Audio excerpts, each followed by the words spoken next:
If I could have everyone's attention for just a minute. If there's anyone in the audience that wants to speak during community input and you've not had the opportunity to sign in, please let us know so we can get you signed in.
Well, good evening, everyone.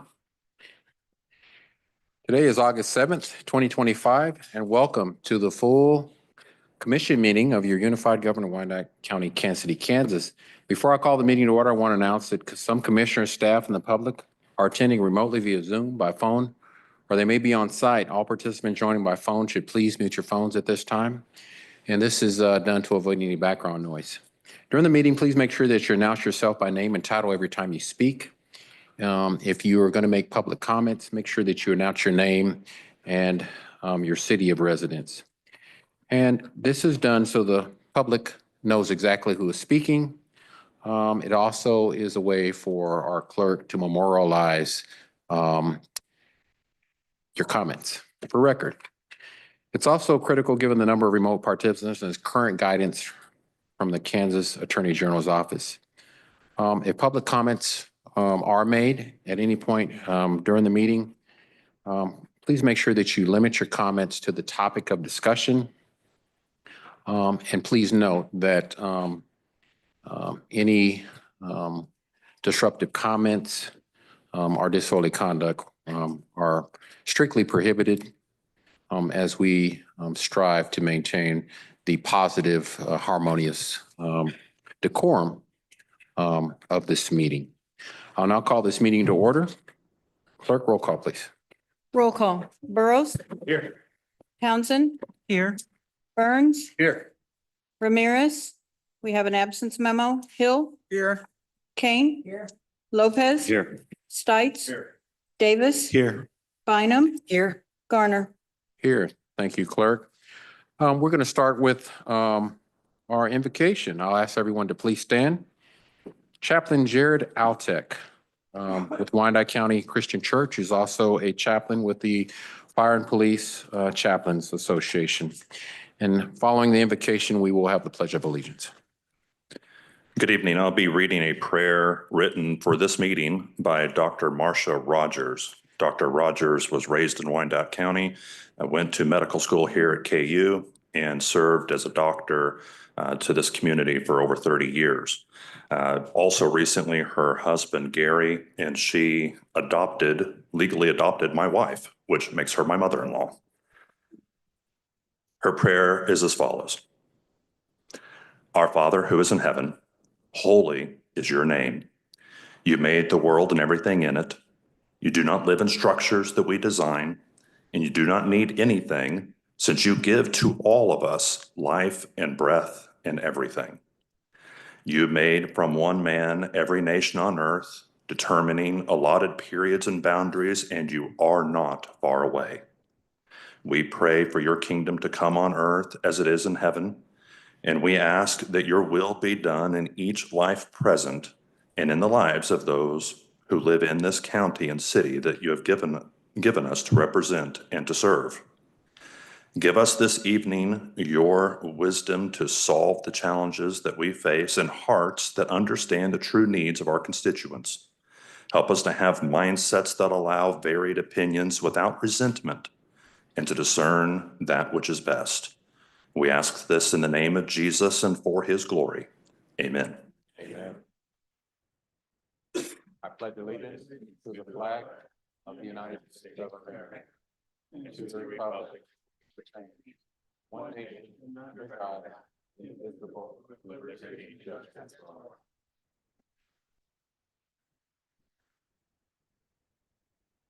Thank you, Chaplain. Clerk, are there any revisions to tonight's agenda? Yes, Mayor, there's one addition. There was an agenda update that added item 5.2 to the mayor's agenda. Those are all the revisions. Thank you so much. We have 4 items on the mayor's agenda. This is the first item.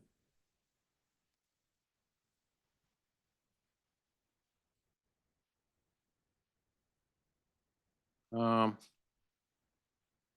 first item, 5.1 is we continue our efforts to recognize various individuals, organizations, our national iconic, well-known community noteworthy events. And so, again, for the presentation, I welcome my Chief of Staff, Irene Caudillo, and she'll begin the presentations. Thank you, Mayor. Mayor, Commissioners, and County Administrator, Irene Caudillo, Chief of Staff to Mayor Tyrone Garner. August is Black Business Month, a time to celebrate and recognize the invaluable contributions of Black-owned businesses to our economy, culture, and neighborhoods. It's an opportunity to recognize the resilience, creativity, and economic impact of Black entrepreneurs, while also reflecting on the importance of equity and access in business. Tonight, we are proud to spotlight 4 outstanding Black-owned businesses and organizations in our community, each of whom will receive Adopt Proud recognition for their leadership, impact, and service. As we honor these local groups, we invite everyone to recommit to uplifting and supporting Black-owned businesses, not just in August, but all year long. Together, let us celebrate progress, amplify excellence, and build a more inclusive and successful future for all. Our first Since 2004, the Heartland Black Chamber of Commerce has served as a vital force in Black business advocacy, empowering over 300 entrepreneurs and organizations across 65 industries. With the mission rooted in development, advancement, and sustainment of Black-owned businesses across Kansas, Missouri, Iowa, and Nebraska. Heartland Black Chamber builds on the legacy of the Kansas City Black Chamber of Commerce, founded by Mr. Leroy Toombs of Toombs and Son.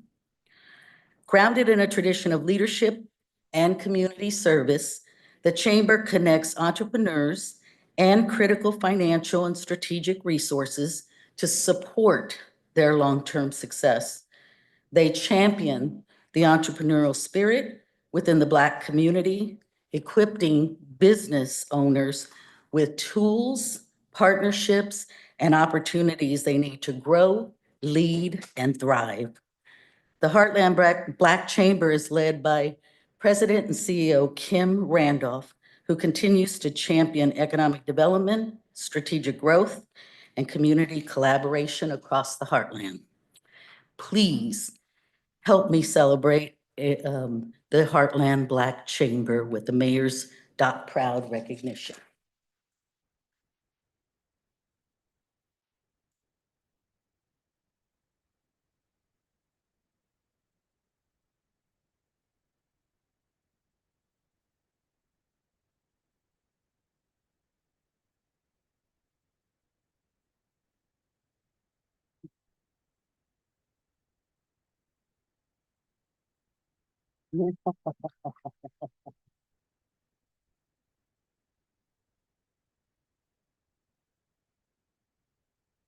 Founded and led by Mr. John McPherson, JLM Construction has been a cornerstone of quality, integrity, and service in Kansas City, Kansas.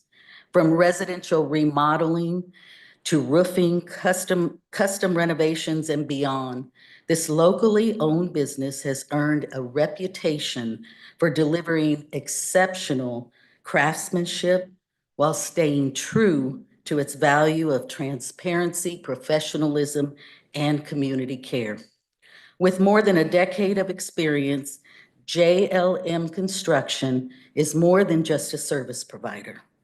They are a trusted partner to homeowners and a powerful example of Black entrepreneurship thriving right here in Wyandotte County. We celebrate not only their business success, but also their commitment to uplifting neighborhoods, service to our community, and inspiring future generations of builders and dreamers. Please join us in congratulating JLM Construction.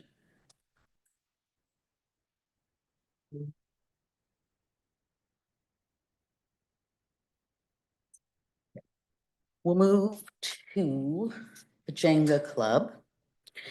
In celebration, we are proud to recognize the Jenga Club, which is a visionary nonprofit based in Kansas City, Kansas, for its transformative work in youth empowerment.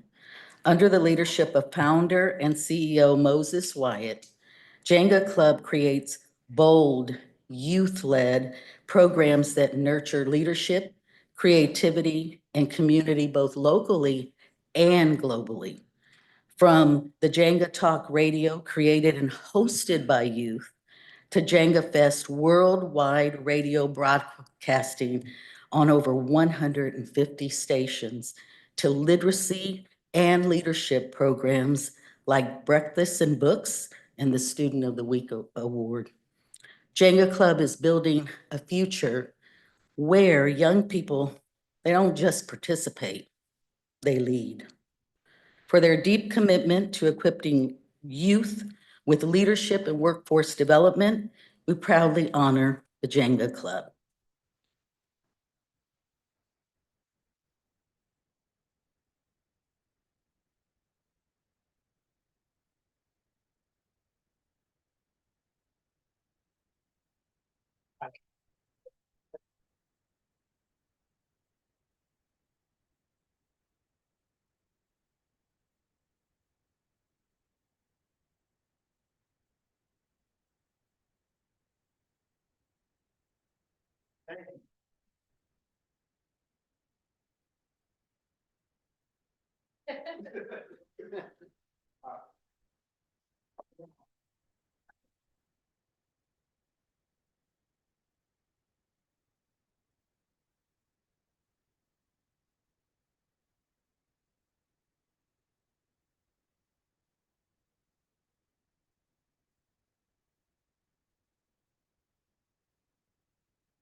The last one is Mosaic Construction Company, who's dedicated to delivering exceptionally quality craftsmanship and making a meaningful impact in the Kansas City, Kansas community. Over the years, they built a strong reputation for executing personalized, detailed-focused residential and commercial construction projects across the metro area. From custom home builds to renovations and additions, Mosaic's approach, led by Mr. Jontel Jones, centers on an understanding of each client's unique vision and brings it to life with precision and care. Their dedication not only elevates the neighborhood, but also fosters trust and lasting relationships with clients. As a Black-owned business playing a vital role in strengthening our local economy, please join me in celebrating Mosaic Construction Company.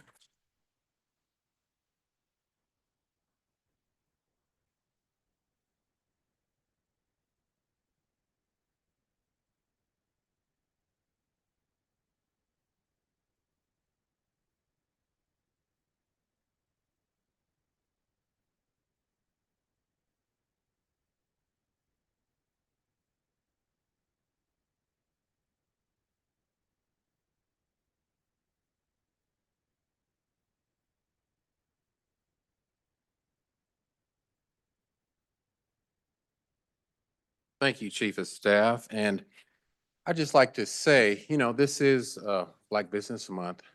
And, I would be remiss, being the mayor, if I didn't recognize that. I don't know if that's ever been recognized here on this dais, but I wanted to make, hopefully moving forward, we recognize Black business, minority business throughout Wyandotte County because they have been very instrumental and influential in the development of Wyandotte County. As your mayor, I just have to note, I reject any notion that diversity, equity, inclusion anywhere in our nation does not matter, has not been valued, and not has contributed to the growth, the development, and to all things great and positive in this great nation that we call the United States of America. And we need to remember that and not to relegate diversity, equity, and inclusion and the value that people through blood, sweat, and tears going back for generations have put into building this great nation, especially right here in Wyandotte County, to an acronym. Because these are people that have dedicated and committed their lives to trying to be relevant, to be recognized, to move past segregation, hate, racism, Jim Crow, and all those things that we can't forget from the ugly history of this nation. And so as your mayor, I'm proud to say I support diversity, equity, and inclusion any and everywhere right here in Kansas City, Kansas, and Wyandotte County, and throughout this great nation. And I don't want anyone to relegate the blood, sweat, and tears and the sacrifices of so many people that have contributed to this great nation to be relegated to an acronym to mean nothing. Because these people have meant something to so many over the years, and we need to make sure that we champion the work of great people.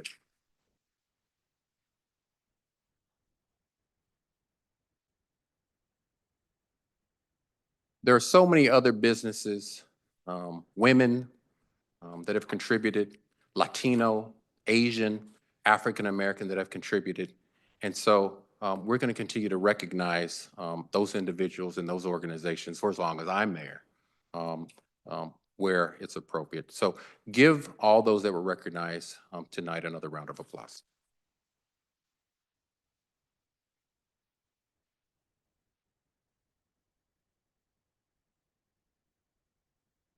That takes us to our next item, item number 5.2. We have mayors from the great cities of Edwardsville and the great city of Lake Rivera. Mayor Stevens from the great city of Bonner Springs sends his regards. He would have loved to have been here. He couldn't make it tonight. But this goes along with my vision of one Wyandotte. Often we overlook that Wyandotte County is more than just Kansas City, Kansas. It is Lake Rivera, it is Edwardsville, and it is Bonner Springs. And all those individuals in those cities make up the awesome county of Wyandotte. So we are truly a unified community, and we should be a unified community. And no one in this community should ever feel disenfranchised from this unified government. And that was one of the things I know, along with several commissioners, especially Commissioner Stites, who represents that district particularly, has really fought hard to make sure that the leadership of Lake Rivera, Edwardsville, and Bonner Springs had a legitimate seat at the table of this unified government.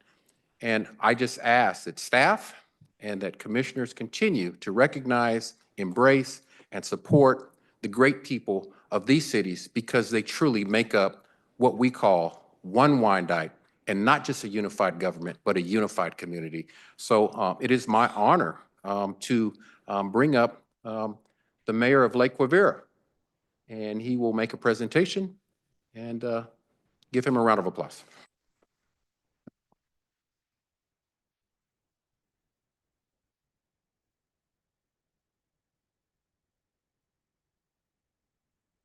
Thank you, Mayor Garner and the City Council. It's hard to follow you. You get all riled up. But I've had the honor of getting to know Mayor Garner over the last couple of years during my term as mayor, and I really just want to applaud you on your efforts to really look at Wyandotte County as one unified county. And Lake Rivera, we're a very small city, but we're very proud to be part of Wyandotte County, and had the honor of hosting you and a couple other folks out there. For everybody on the City Council, if you'd ever like to come out and visit Lake Rivera, please reach out to our office. I'm more than happy to show you around. We have just under 400 homes, about 1,100 people. We got about 15 or so homes that are in Wyandotte County. Our entire government is in Wyandotte County, our city hall and police department. And also just wanted to extend my condolences to the sheriff's department, the loss of Deputy Ming. We're very strong proponents of the unified police force we have, and the partnership we have with the sheriff's department. So I just wanted to mention that. As far as our city goes, like I said, we are a small city. We are a Class 3 city with a Class A dam. So our biggest initiative over the last couple of years was a mandate from the state of Kansas that we have to repair our spillway. And as a city that gets 60% of its revenue from property taxes, that is a burden on our community. So we've tried to be diligent about how we spend our money. We did just issue our first bond, first municipal bond, a general obligation bond to pay for the spillway and a land acquisition. So it's small potatoes for you guys, but it's $3.2 million over 15 years. We were happy with our credit rating. It's kind of boring math stuff, but it's a big deal for us. Also, in light of that, when we had the 10.9 inches of rain recently, happy to say that our spillway worked according to plan. We were able to move all that water down to the Kansas River. And the reason we're a Class A dam is because all of the railroad traffic that goes on just to the north of us between Holiday Drive and the river would be in jeopardy if we didn't do that. So we're proud of that. We're proud to be part of Wyandotte County. I did make notes, but like I said, small city and small agenda. Moving forward, one of our biggest priorities is trying to make Holiday Drive slower and safer as it connects 635 and 435. And with K32 out by the Turner Diagonal until I believe I saw in KDOT April of 2026, we have seen a massive increase in semi-truck traffic, large dump trucks full of rock and sand that travel at a high rate of speed. I think some of you probably know all too well that we are a 25-mile-an-hour speed limit through our little town. You may have met some of our officers in that capacity. But we do want to make sure as we move forward and we can be part of a unified government, a part of a unified Wyandotte County, that we can partner together to figure out a way to make Holiday Drive slower and safer, legitimate bike lanes in a place, you know, Morris Township is right there. It's a really nice, quaint community. We'd love to see that, you know, highlighted a little bit more. So that's really all I have. My contact information is on our website. I'm open to meet with anybody at any time as long as I'm not at work, but happy to show anybody around. Mayor Gardner, of course, you're always welcome, even after you retire, to come on out, hang out on the boat. So that's all I have. I'm more than happy to answer any questions folks might have. Thank you all very much.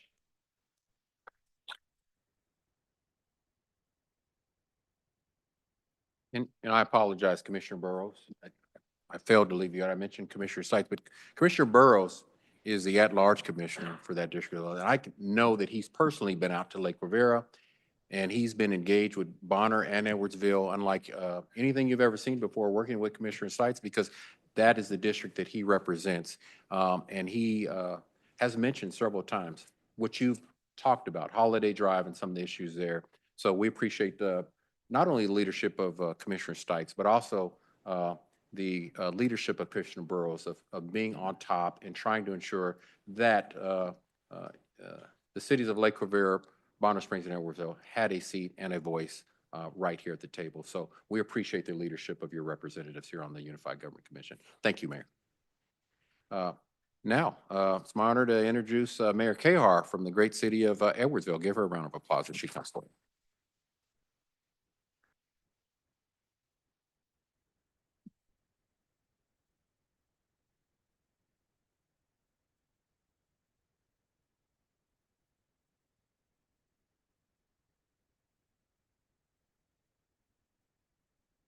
Back's kind of heavy tonight. Sorry. So first of all, wanted to thank you all for the opportunity to be here this evening. As you're planning the budget for 2026, I kept that my focus. I don't intend to take too much of your time this evening, but I will be happy to answer any questions or dialogue. I know we're supposed to have more of a round table type of casual discussion yesterday, and so that's more of what I was prepared for is dialogue and discussion. I won't bring anything new before you this evening, but things that I've been asking for a couple of years now. About 3 years ago, I came before you and asked that the pilot be removed from the bills of residents who are living outside of Kansas City, Kansas. I know Mayor Stevens isn't here this evening, but I know he would echo that sentiment, even though they have their own water facility now. Anytime they go over a certain amount, they also rely on BPU. And so in a nutshell, the pilot is a pass-through that BPU charges, and it goes straight into the Kansas City, Kansas general fund. About 3 years ago, I came before you and asked that be considered to be removed from the bills of your residents who live outside of Kansas City, Kansas, as it wasn't really fair that those residents be funding the general fund of another city.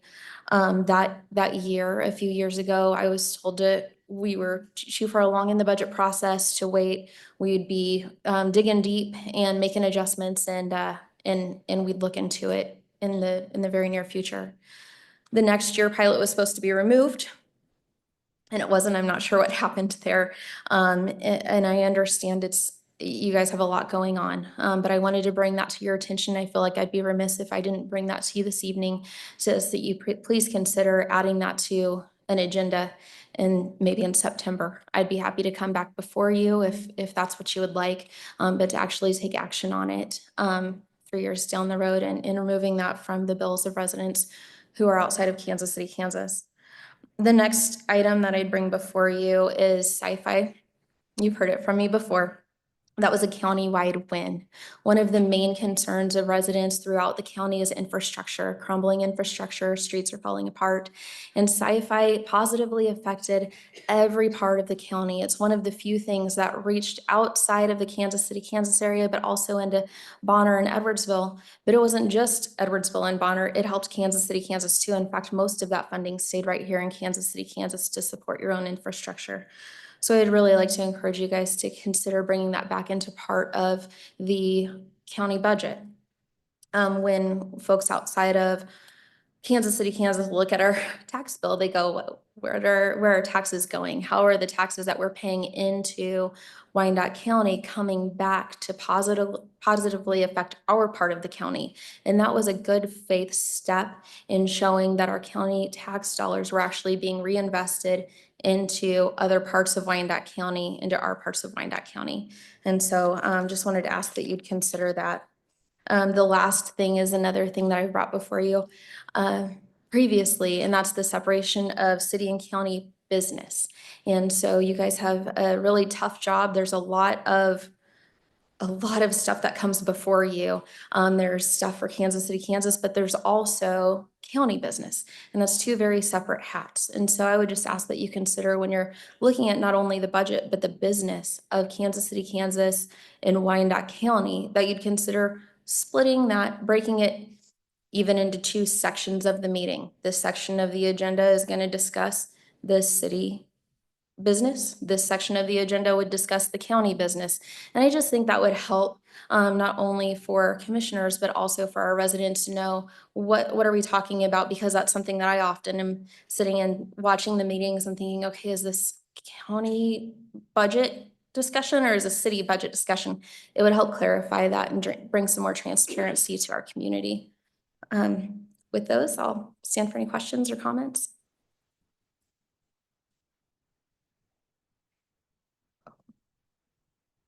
Those are questions just for the commission. I'm sorry, anybody in the audience. So thank you. But you can send me an email if you'd like.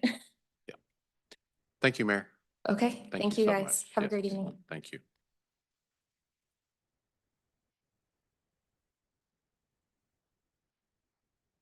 Mayor, I would say that there is a task force that's chaired by Commissioner Bynum, co-chaired by Rose Mulvaney Henry from the BPU, as well as I believe that Commissioner Ramirez and Commissioner Keel are on it as well.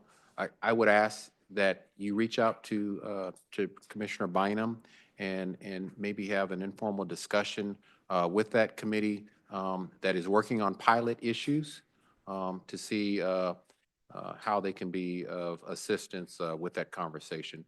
They will be making a presentation at some point in the future on the BPU and the pilot, and it'd be good for you to weigh in with that task force and to see if there's any movement that can be had with your requests with the pilot from BPU to the residents of Edwardsville.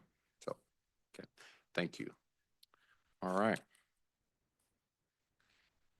That takes us to item 5.3, which is proclamations. Clerk, could you read this next one in its entirety, please? Proclamation. Whereas Deputy Elijah Ming honorably served the citizens of Wyandotte County, Kansas as a deputy of the Wyandotte County Sheriff's Office, upholding the law with courage, dedication, and unwavering integrity. And whereas Deputy Ming made the ultimate sacrifice in the line of duty in Kansas City, Kansas on July 26, 2025, demonstrating the highest form of bravery and commitment to protecting our community.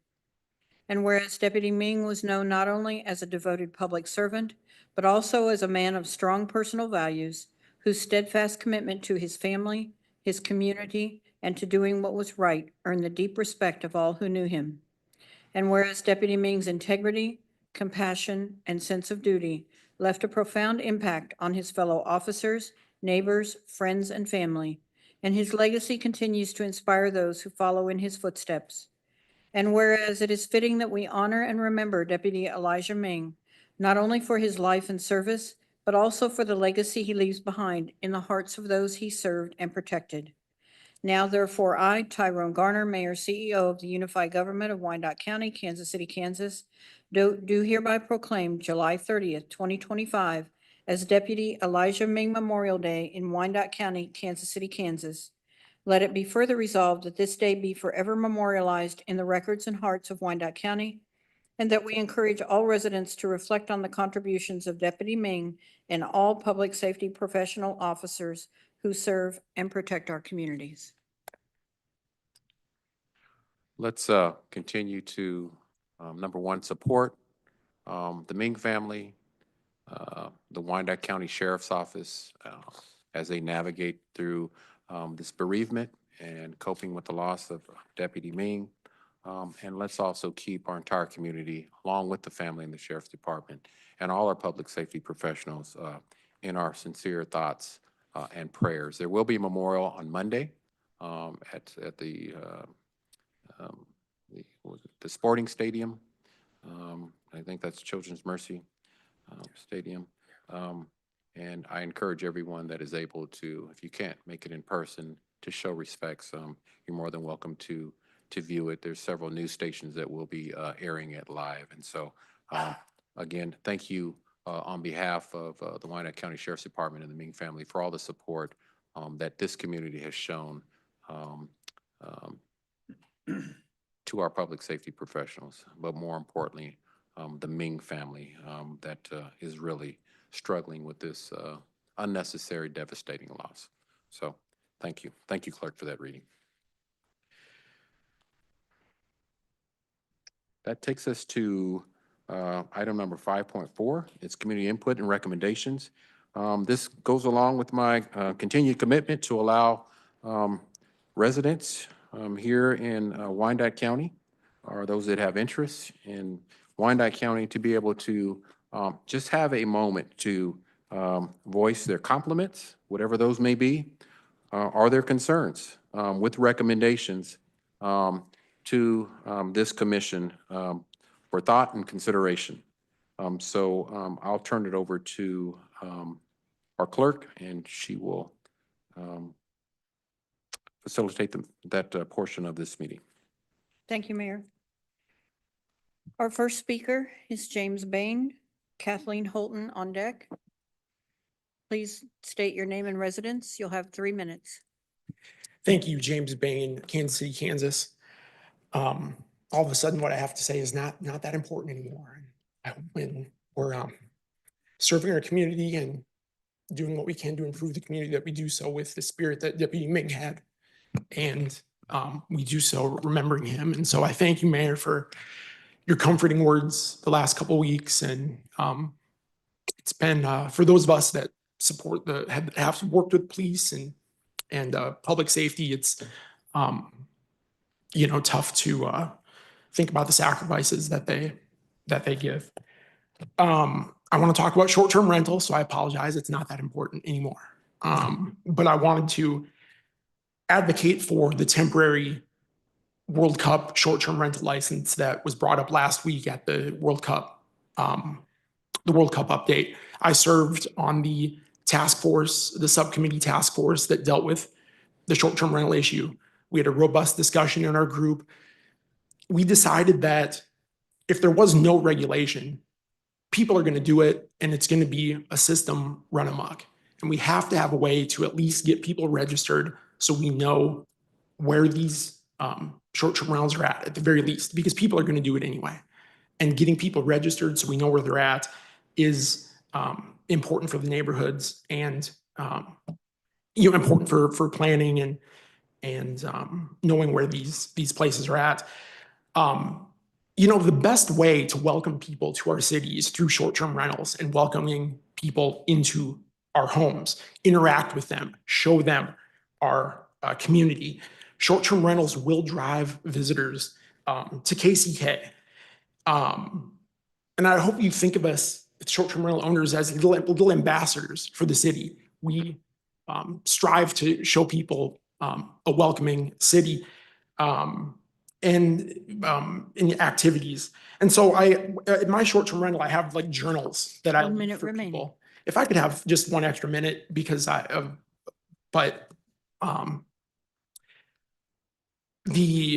leave journals for people to write in. And I just wanted to read a couple things that people have written about their experience at my short-term rental and in KCK. James, you provided a complete home away from home that's comfortable, affordable, and lets us spoil ourselves. And I'm running out of time. I have like 2 full books of notes people have written. And so I just want to encourage us to look at the temporary issue, revisit the whole short-term rental structure that we have. It's been 2.5 years since we had the short-term rental ordinance change. We haven't hardly done any revisiting of that to see how it's going to bring short-term rental owners to the table. We were not at the table last time. The old planning director despised short-term rentals and did not want us at the table. We need to be at the table this time, revisit that short-term rental license. Let us Your time has expired. show off Kansas City, Kansas. Let us be little ambassadors for you, and it's not going to cost you anything. And I just think bringing us to the table can release a spirit of opportunity, a spirit of entrepreneurship throughout the city. Thank you. Our next speaker is Kathleen Holton. Louise Lynch on deck.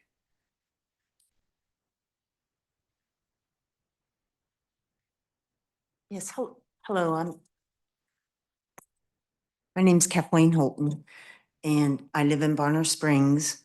I was born and raised and lived most of my life in KCK, though. I just want to thank you for this opportunity to voice concerns, whatever. I also want to express my condolences to Officer Ming's family, friends, loved ones, and coworkers. All the community hurts for him. I'm not good at public speaking. This is not like me to come up here. But one of the main concerns I have, and I've expressed it before to a couple people, but is the site of illegal dumping that goes on in KCK. I drive back and forth to Bonner and KCK for work every day on Call Drive. And it's just shameful, the trash, the appliances, tires, mattresses, boats, anything you can think of that people dump alongside the road and just make it look horrible. And I know most of us take pride in the community and want to see it grow and do well, but I just want to voice my disappointment and frustration at the people who are doing it. I know they're probably not listening or watching this. We do not appreciate this. And I hope that the city holds them accountable when they are caught. I've tried, every day I go, I tell myself, I want to catch someone in the act. I want to catch them, meaning get their license plate or something like that.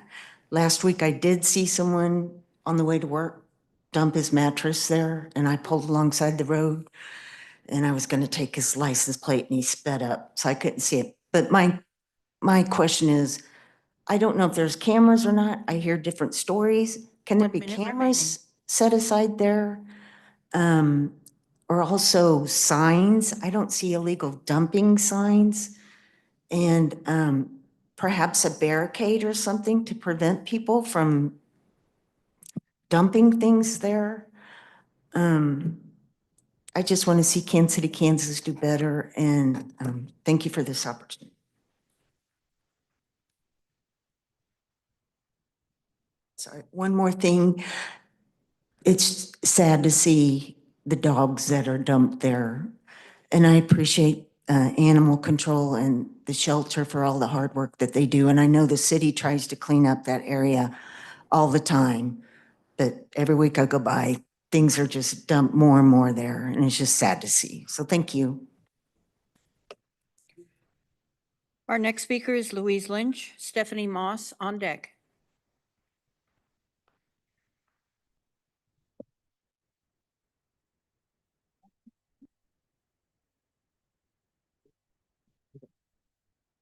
Louise Lynch, Kansas City, Kansas. First, I want to congratulate those commissioners that made it through the primary.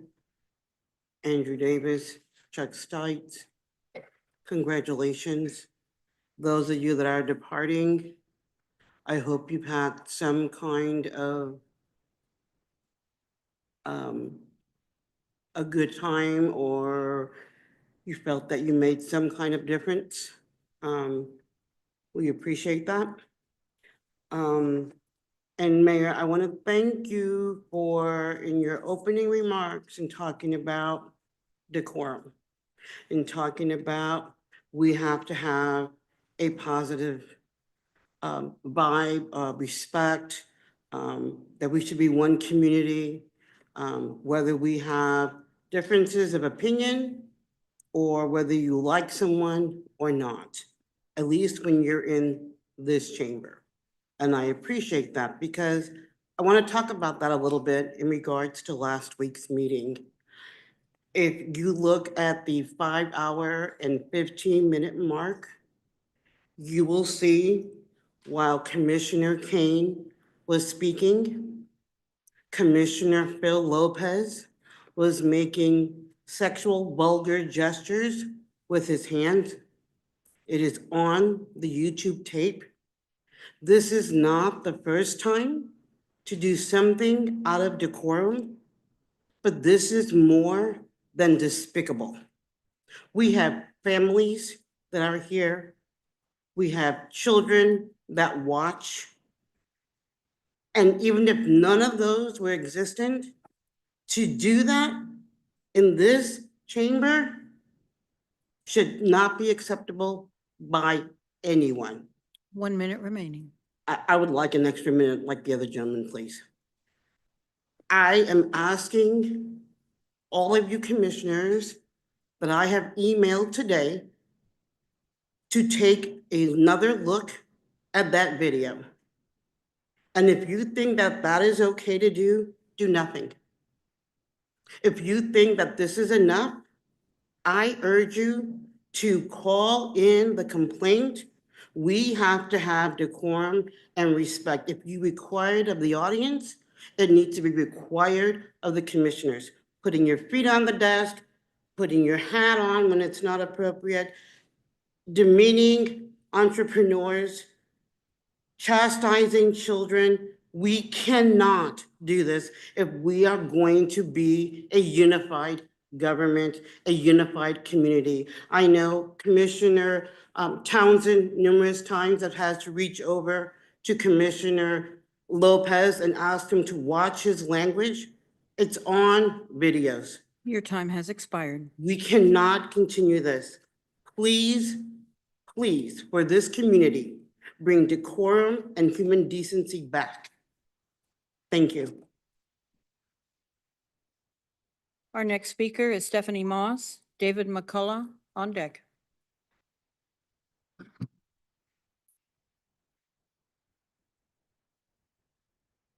Good evening, Mayor, council members. Thank you for the opportunity to speak this evening and for your time and attention as you consider the next steps in the budget process. Ma'am, we need your name and residence, please. My name is Stephanie Moss. I'm a nurse practitioner, Kansas City, Kansas, Wyandotte County. I urge you to view public health funding not as a cost, but as a critical investment, one that drives long-term economic stability in Wyandotte County. Again, my name is Stephanie Moss. I'm a nurse practitioner with a passion of healthcare access for those that are marginalized and vulnerable, as well as extensive experience in multiple clinical and hospital environments. I have researched, developed, and initiated a Million Hearts Initiative for hypertension management for Kansas City, Kansas. I've seen firsthand how chronic illness can erode not only quality of life, but also workforce productivity, household financial stability. And again, I am a product and a daughter of Wyandotte County. We are facing a public health crisis with direct economic consequences. Nearly 40% of our residents are living with diagnosed hypertension, a major risk factor for heart attacks and strokes. Our life expectancy is lower than the rest of Kansas, and we currently have only one physician for every 1,800 residents.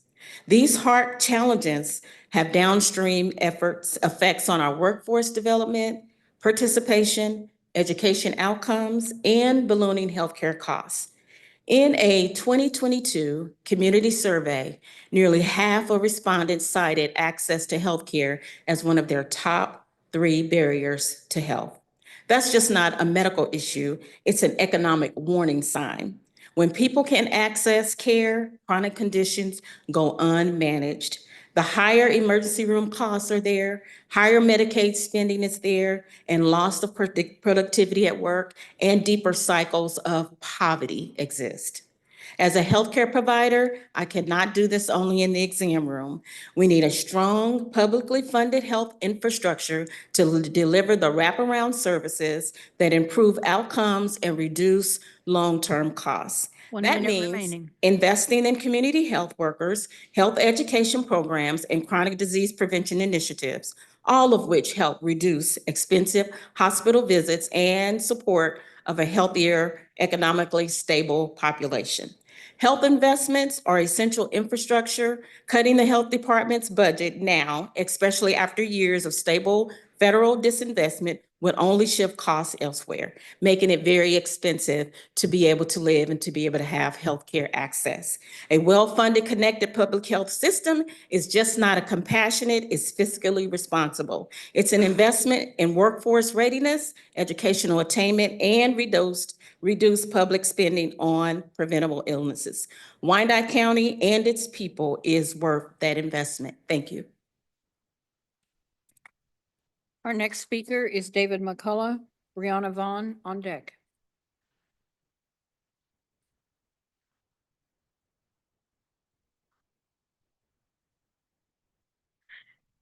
I am David McCullough and I'm very confused.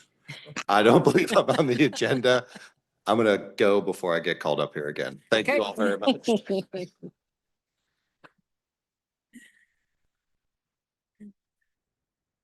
Mayor, our last speaker that signed in is Brianna Vaughn.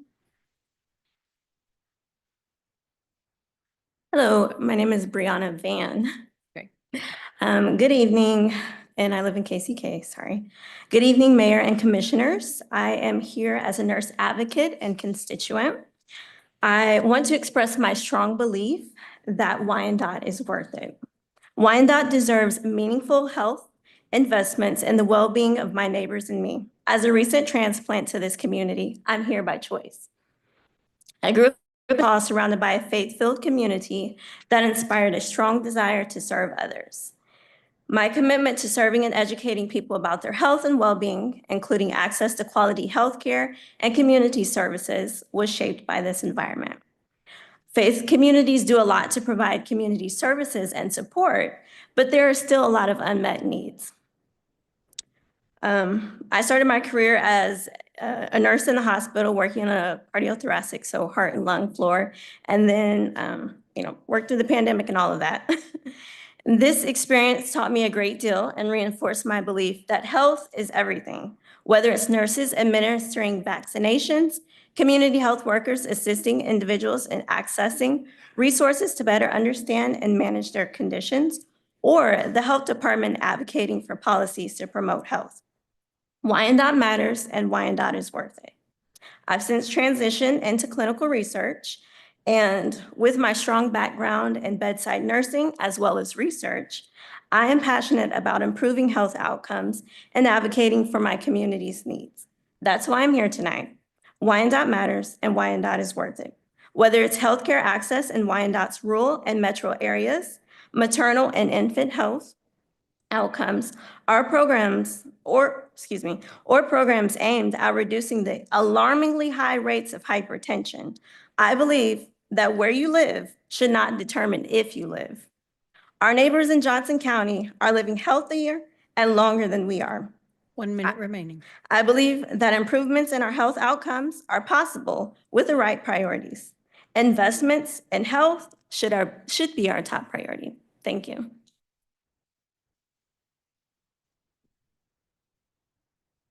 Mayor, we have no other speakers that signed in tonight. Is anyone else in the audience would like to speak? Please come forward, state your name and your city of residence, one at a time. Good evening, everybody. My name is Carolyn Wyatt, Kansas City, Kansas. Okay.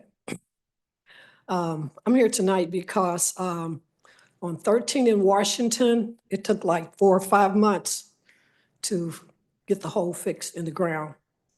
But it is done, and I'm glad that they did do that. I thought maybe the college would be finished before they fixed that hole in the ground. But I'm glad that it is done. Another thing I want to say is that Parallel Parkway, I still have to go out Quindurl if I want a decent ride.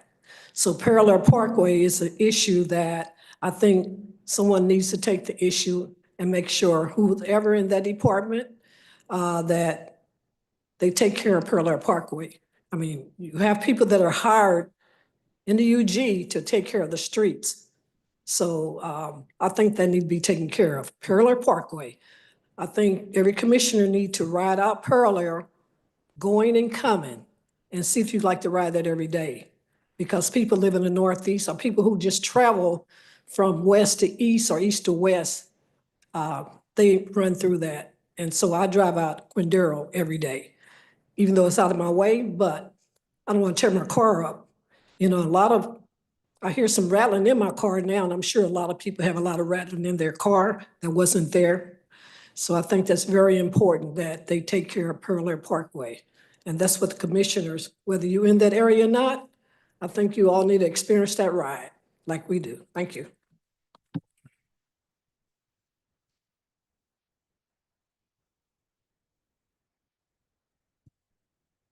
Good afternoon. I'm Lisa Walker Yeager, address 1068 Webster, Kansas City, Kansas.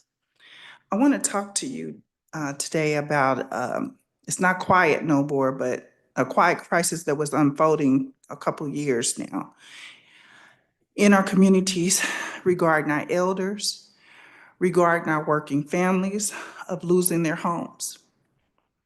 Just imagine this. Imagine a couple married for 50 years. The house is more than just a building. It's a sanctuary built on a lifetime of memories. It's where they raised their children and built their lives. But now, because of rising property taxes or health crisis, that sanctuary is under threat. They're faced with an impossible choice: sell their home or face financial ruin. This also includes small businesses. This isn't a story of irresponsibility. It's a story of vulnerability. Our elders, our working families, our small businesses have given so much to our communities. Don't they deserve to live with golden years, with dignity and security? We have a responsibility to act. We must find solutions that protect our seniors who are really vulnerable, our small businesses, our families from being priced out of their homes and their businesses. And I'm asking you to stand with us, figure out some type of solution. I know I'm extra passionate, but if you look at your SAFERS program, that was given to me 2 or 3 years ago when I was fighting for some of my elders. And that SAFERS program says at $350,000 for a house. And it doesn't exceed over that. So if your house is 300, and we have houses right here off of 10th and Quindurl that are wrongly appraised at 350,000 because we don't have curbs, sidewalks, houses are in disrepair because they can't keep them where they need to be. No grocery stores. Total food desert. They don't qualify for these programs. So please relook at the SAFERS program. Relook at that.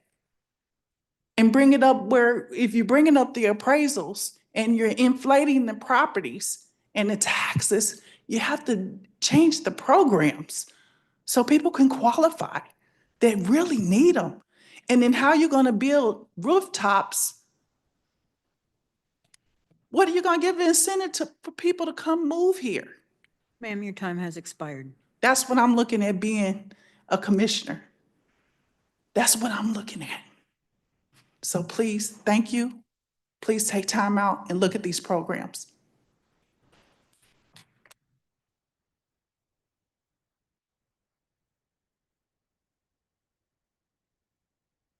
Yes, my name is Glenn Jackson. I'm also a resident of Kansas City, Kansas.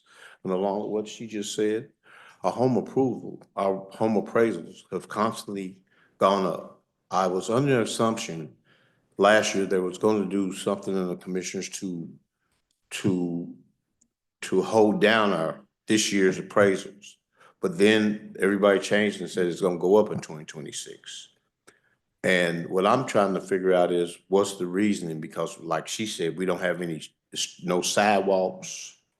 You call them and tell them your street light's out. It takes a month to come and fix a street light.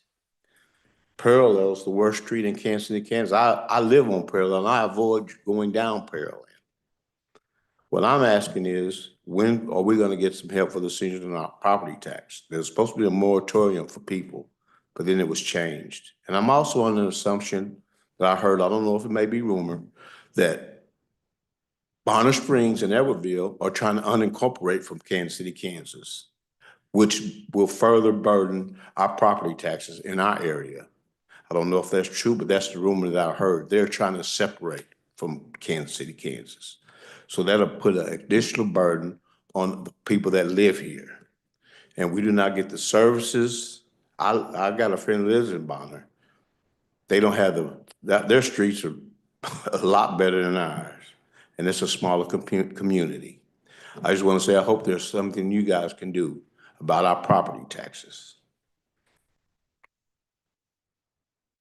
I want to also say, they're raising our property taxes because we have several of those Airbnbs in our neighborhoods, short-term rentals. And I'm not against those, but I think they're trying to drive us out of our homes so they can buy more of our homes and turn them into short-term rentals. We need people that live in Wyandotte County, not come in and out for a weekend or a week. I'm against the short-term rentals in my neighborhood, but I can't do nothing about it. I went to the meetings, but it was already, they had already done what they're gonna do. All I could do is accept it. Thank you.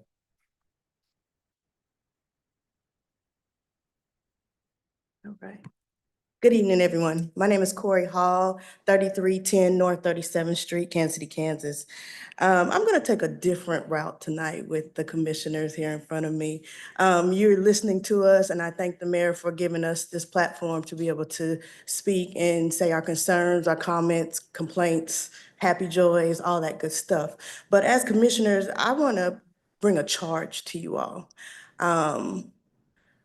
Things will not change unless you do your job. And doing your job is making everybody accountable for what's happening here in Wyandotte County. That includes our county administrator, that includes our law firm, that includes all the contract services that we have in our budget that make up, what, 40 to 50% of our budget, right? That includes our firefighters that make up, and our police. Yes, they are servicing us, but are their services meeting the dollar amount that's in our budget? We need to completely evaluate our budget and understand where every dollar is going. Our revenue neutral was worthless this year because we did not then study what was happening and trying to figure out what the problem was. So we just had a loss this year. You as commissioners, you need to ask questions. You need to push the box. You have a right to ask questions. You have a right to do research, and you have the right to understand what's going on. And you need to do that.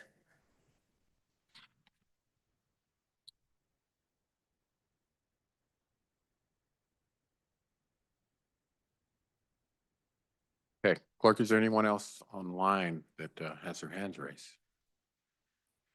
No hands are raised at this time. Okay, thank you all for your comments and your recommendations. Community input is always valued. It really helps this commission and this administrative staff really sees what's important to our residents and allows us to really examine, like one of the speakers talked about, not just who we are, but who we should be in our services, great community. So I'm going to open it up for our commissioners' response, and Commissioner King. Thank you, Mayor. We all received an email today of a concerning video. And I would like the Ethics Committee to look at it, and I also would like the commissioners to look at it. And look at the video, and then we need to figure out what the next move would be, if there is any move at all. Thank you, Mayor. Thank you, Commissioner. Commissioner Townsend. Thank you, Mayor. Good evening. Thank you for the comments from our citizens. I really wanted to address only one in particular because it comes up all the time. And I brought it up early on for the last 3 or 4 years, around February, after the snow pretty much resides. I do a pothole patrol from about 5th and Parallel all the way out to about 60, a little bit beyond District 1, and report what I found. So I know what Parallel's like. I do the same for State. This year, every pothole, particularly the ones between 9th and Parallel to 18, that's absolute worst. All of those were reported and initially fixed. What needs to happen is to have a total redo of that. I know that that will cost approximately $550,000, just that section. So you are not going unheard. Like I said, this is nothing new. I report it every year.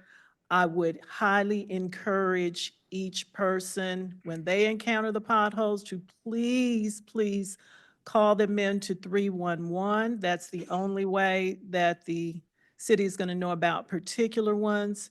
And I ask that you would support my efforts to get more money. It's like Cindy Lauper said, who's coming this week, I guess, money changes everything.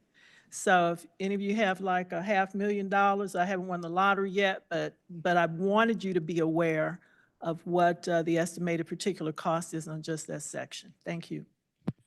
Thank you, Commissioner. Commissioner Burns. Thank you, Mayor. I'd like to commend Kathleen Holton for coming up here and telling us about the trash that is on K32 all the time. It is despicable. I went by there at last Friday morning early. I called in to have Public Works come out and take the boat out of there, tires, whatever, mattresses. It's just a black eye, and I don't know why. I went by there Sunday and nothing was done.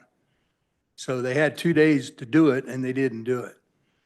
And I would like for the administrator to make sure that the Public Works people get out there and pick up the trash that other people are throwing in there. And we just need to get it stopped. I don't know if it's going to take, the sheriff's department or whatever to go along there and at night and watch what is going on. But it's just terrible. If you want to go west on K32 or come back the other way, something needs to be done. Enough is enough. Thank you. Thank you, Commissioner. Commissioner Townsend. Thank you, Mayor. I want to take this opportunity. Time goes so fast. This Sunday will be the end of our pool season already. It came so quickly. But I wanted to take the opportunity to thank all of our people in Parks and Rec who have been diligent in overseeing that pool. I want to thank all of those lifeguards who are part of the Parkwood Pool family this year. We went to a contract basis for lifeguards about 3 years ago, and it was a great thing. Prior to COVID, the lifeguards for generations were summer employees, but kids are not coming out swimming like they used to. But we've made this work, and every one of those young lifeguards has become a part of the Parkwood Pool family. So I wanted to publicly recognize them and our staff who've made this work. Mayor, are you making a contribution? Did you say that this week? I concur with your assessment. Okay. Was there another announcement you wanted to make? Well, I guess what the commissioner is talking about is, this is our last post date. I want to commend the Parks Department, under the leadership, yes.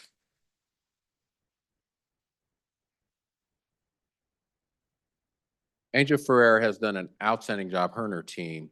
And I'll reiterate and I'll back up and I say it over and over again. When I became mayor, I looked east of 635. I graduated from Wyandotte High School in 1987.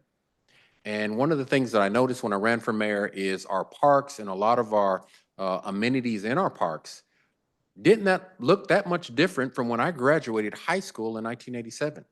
It was shameful, the level of disinvestment, the disenfranchisement that had occurred over the years, the deferred maintenance in things that really a lot of our young people and a lot of our families really value is parks.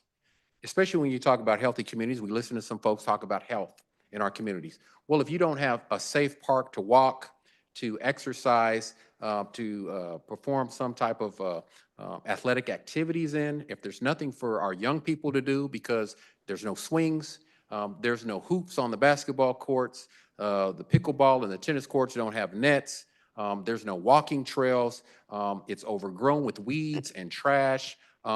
It does not really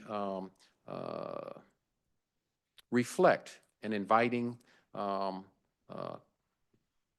amenity, not only for the residents that live here, but for those that may be thinking about where they want to relocate. And so I have to give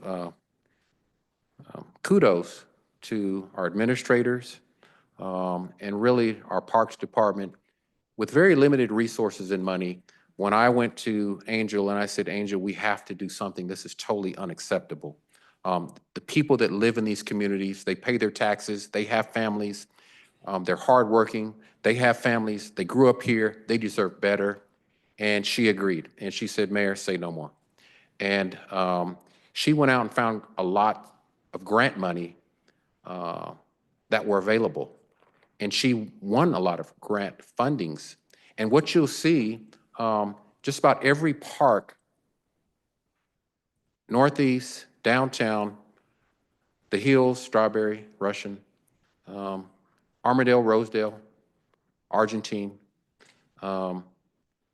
every park east of 635 has been touched in some form or fashion.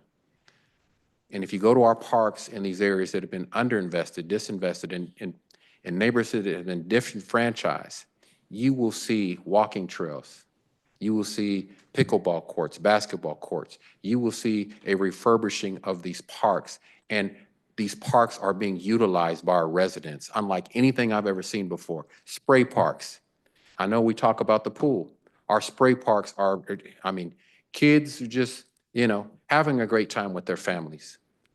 It really says a lot about the work and the investment, and it really says a lot. Our residents, not just me, but our residents have demanded it, and I say they deserve it, and our Parks Department has delivered beyond my imagination. I thought it would just be a little bit here and a little bit there, but they made it a point to touch every park, and not just on the eastern portion, because you can go out west, and they found money for the western portion, Wyandotte County Lake, Wyandotte County Park. If you look at what's really being done with our parks and the amenities that they're providing and the work that's being done to improve health outcomes in Wyandotte County through the amenities of parks, I think that our director, her staff, this community should be really proud of the Unified Government Parks Department, and they deserve our support, and they deserve a round of applause. Thank you so much.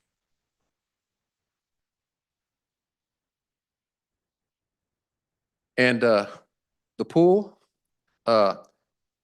myself and Commissioner Townsend are looking at having something to really champion the first 50 or maybe 100 partnering. So those first 50 to 100 young people or old people and everything in between, anybody that wants to swim at Parkwood Pool, it will be free, I believe, on the last day. Shea, so roll that back. We're going Saturday, we're going to make that happen. So count on it.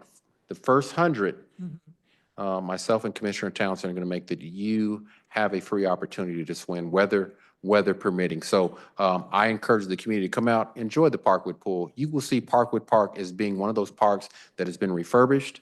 The pool, everything inside as far as the locker rooms, the bathrooms, it is really a nice facility. So throw aside the misperception that you may have about the Northeast, the misperception you have about Parkwood Pool. It's a safe, clean environment, family friendly environment. And I encourage all our residents, it is the only pool in Kansas City, Kansas. Now, I know we have a pool in Bonner Springs, but in the city of Kansas City, Kansas, that is our sole pool. I encourage anybody that have any misconceptions to go and enjoy that pool, and you will see it as a safe, clean, and family-friendly environment, and you will really be surprised outside of the pool, the amenities that that park provides. It is really a sight to behold. So I encourage everyone to go enjoy all our parks throughout Wyandotte County and Kansas City, Kansas, because I believe that our parks are absolutely second to none anywhere in the metropolitan area, and that is from the work of our Parks Department. So thank you, Commissioner. Can I make a minute suggestion to that? If you get Saturday, I'll get Sunday, because I'll be up there. So that would give us 2 days. We cover the weekend. Well, I believe the park said Saturday is the last day. No, Sunday. Sunday is the last day. Okay, well, Yeah. there's a call to action. So Saturday and Sunday will be free for well, First 50. I'll do 50 on Saturday. And I'll do 50 on Sunday, and I'll be Okay. saying goodbye to the lifeguards and All staff right, there. so it's $100 free weekend. And I just have to, if you look at most parks around the metro, I think you will find the Parkwood Pool to be one of the most valuable, financially friendly parks. And if I said that right, if I didn't, excuse me, but you know what I'm saying. $1 to go swim, $1. I mean, I challenge you to find that anywhere else in the metro. And lunch during the week. And lunch. And lunch and a snack And 5 lunch. days out of the week. So With highly trained, But- highly qualified, attentive lifeguards there to make sure that whoever's there has a safe experience at these parks, and security. So, Yeah. so Yeah. I When you again, recognize them, I want to recognize the security staff that's been there for the last 2 years. They have been on guard, and I appreciate that. okay. So that's a call to action given to me, and I'll step up. But I encourage our community, anyone, and not just those that live in Wyandotte County. It's open to anyone. Go visit and really see what Kansas City, Kansas, and Wyandotte County has to offer. We have a lot to offer in Wyandotte County. As the mayor, I have to dispel all the misconceptions of Wyandotte County. It is a great and safe place to live, to work, to play, and to raise a family. And those that think it's crime-ridden, we have the lowest crime rates, or we talked to our chief in a decade. Wyandotte County is on the move. We're a progressive community. Yes, we have a challenge, but so does every other community in this nation. We're not immune to that. But we are a great community, and there's a lot of good things going on, and I encourage people to come see what Wyandotte County, Kansas, has. And not just out west. Go out west, shop, do your thing, but there's more to Wyandotte County than Village West. There's more. We've got so many hidden gems here. Come experience it for yourself. As the mayor, I encourage you to, and you'll see that there's a lot more to Kansas City, Kansas, and Wyandotte County that meets the eye. So, thank you, Commissioner. Commissioner Bynum. Thank you, Mayor. First of all, I would be happy to cover an additional 50 swimmers over the weekend. If you want to do 25 and 25, however it works out, I'll be glad to do that. Commissioner, can I stop you? Of course. All right. Like permanently stop me? I got 25. That means I could do 25? Got 50 right here. Oh, wow, okay. I'll do 25 as well. All right, so let's just count on a free, paid by the commission, a free swim weekend. And Parks Department, Angel and Shea, just get with us, get with your commissioners, get with me, and we'll make sure that happens for our community. So now, community, you got a free last weekend to swim. Come out and let's pack out Parkwood Pool. Thank you, Mayor. Thank you. I just want to say I appreciate all the public comment. Couple of items for clarity. Mr. Bain, I don't have your contact information, so if you wouldn't mind sending me an email, appreciate what you have to say about the short-term rentals. Ms. Wyatt, I have an email that we were sent from one of the project managers with Public Works that 9th to 18th on Parallel is an emergency repair. So fingers crossed for you and everybody that tries to drive on that road. We are being told that that is going to be done this year. So we would like to have you help us. Like if it's not happening, tell us, because our Public Works Department has identified that that is an emergency repair. So appreciate that. And then Ms. Walker-Yeager, you mentioned, I think, the Safe Senior Program. Our clerk, Monica, you can clarify, please. I believe the guidelines for Safe Senior are set out in state statute. That is correct. It comes from the Kansas Department of Revenue. So we do want to ask them, you are correct. If the housing value is rising, it's making fewer people eligible for that. So we do want to advocate with our colleagues in Topeka, but thank you for that. That's it, Mayor. Thank you, Commissioner. Commissioner Lopez? Yeah, on your Parkwood pool, I want to help out too. These kids, they deserve it. Here's, I got 300 right here for you. Thanks, sir. Wow. Well, Parks Director, can you come forward just for a second?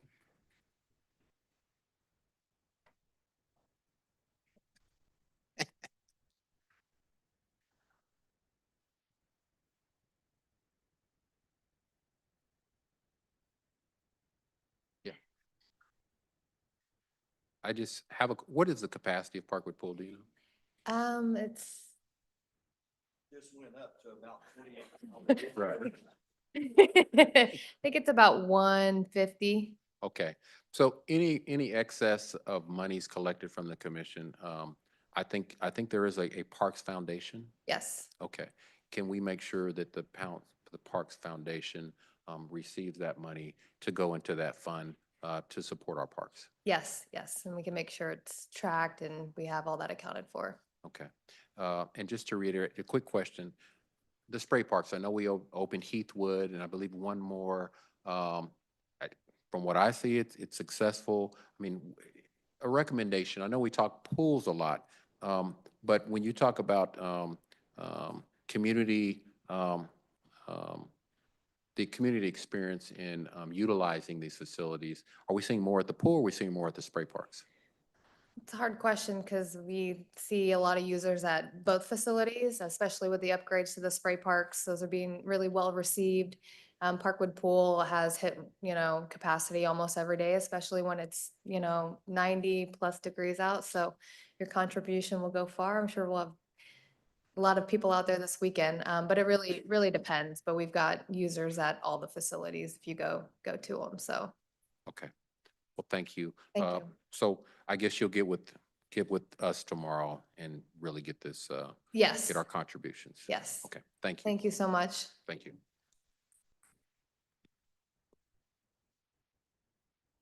All right, Commissioner Townsend again. Thank you, Mayor. While we're passing the collection basket, it could happen from someone who is watching this where we don't see, but one of the things that was fundamental that was presented this year was an overall status report of that pool. So while we've got this weekend covered for attendance, we cannot forget we need $2 to $3 million for things like filters and all that. This pool has been a great investment of this city. It was opened sometime between 1967 7 and 68. So for a pool of its age, we've really gotten our money's worth. But there are some major things that need to be taken care of. So we can't forget that long-term either. Again, thanks to all of the commissioners and their spirit of giving to make this a fee-free weekend at the pool. Thank you. Thank you, Commissioner. And I'd like to piggyback off Commissioner Townsend. We do have a park foundation. And I know a lot of people were, when I became mayor, were on this commission and this unified government about keeping Parkwood Pool open. Well, I always say, put your money where your mouth is.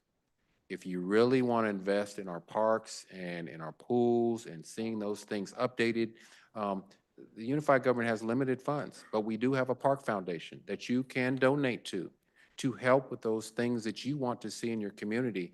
And so I encourage you, get to know our parks director and her team, get to know the Parks Foundation.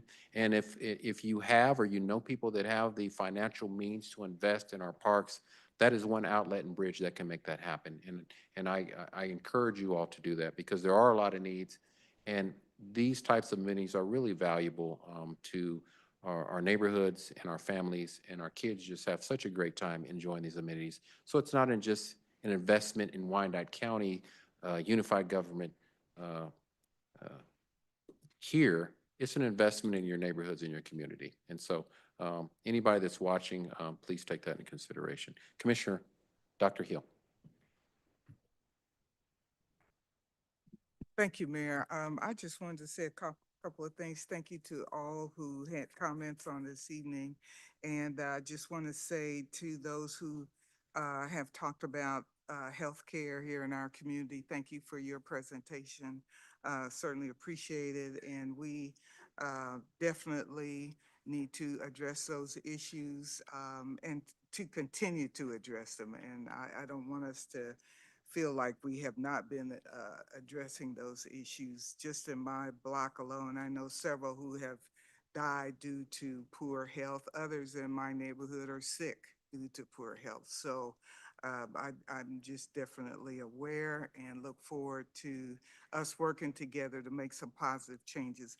Also with the streets, I'm up and down Parallel a lot, and I live in the area here in the 4th District, and I do a lot of walking, and I see the trash. I've called in about abandoned houses. So a lot goes on that you, the public, doesn't know about. Someone mentioned we should ask questions, and so we do a lot of that, but we just many times do it behind the scenes as we work toward getting solutions. Anybody can complain. It takes something else for somebody to come up with some solutions. And so that's what we're always absolutely looking for. It's exciting that we have these opportunities to work together for the future to solve some things. It's exciting about the pool at Parkwood. I remember several years ago, it shut down.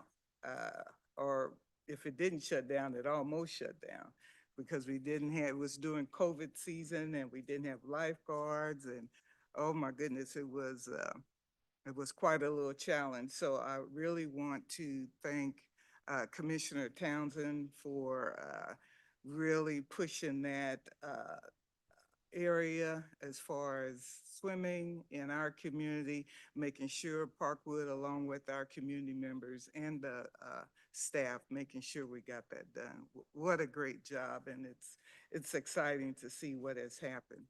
I'm also pretty excited about our future as a county. Do we have a lot of disunity? Yes. And so whenever we have a lot of disunity, that means there's an opportunity to bring unity. And then when we do bring unity to the forefront, then we have an opportunity to really make some positive changes. So I'm excited about that.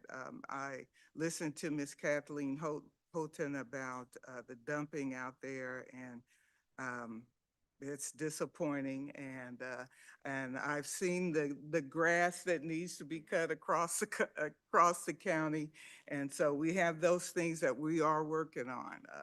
So we are aware of them. We are bringing forth solutions, and a lot goes on that is not discussed out in public necessarily, but we're looking for solutions. And so that's where we're at. So thanks to everybody for your comments. Thank you, Commissioner. Commissioner Davis. Thank you so much, Mayor. I will be brief because I know we have the rest of an agenda to get through. I do want to echo my colleague, Commissioner Hill, on the importance of health. I don't think we talk enough about the fact that we are towards the bottom of the state for social health determinants. And if we do not prioritize that, a lot of these other things that we're investing in, they don't mean anything if people aren't here to enjoy them. And so I do want to echo that. I also want to echo what Ms. Hall said, which I think is very timely. We have a budget that is probably the most comprehensive and transparent as far as the kind of give and take of what departments are asking for and then what's currently being proposed. But it's a proposal. And I would encourage the community to look at what is currently being proposed and say, where do I want my tax dollars to go, right? My motto is not perfection. We're not we don't have all the money in the world, but what would be considered progress?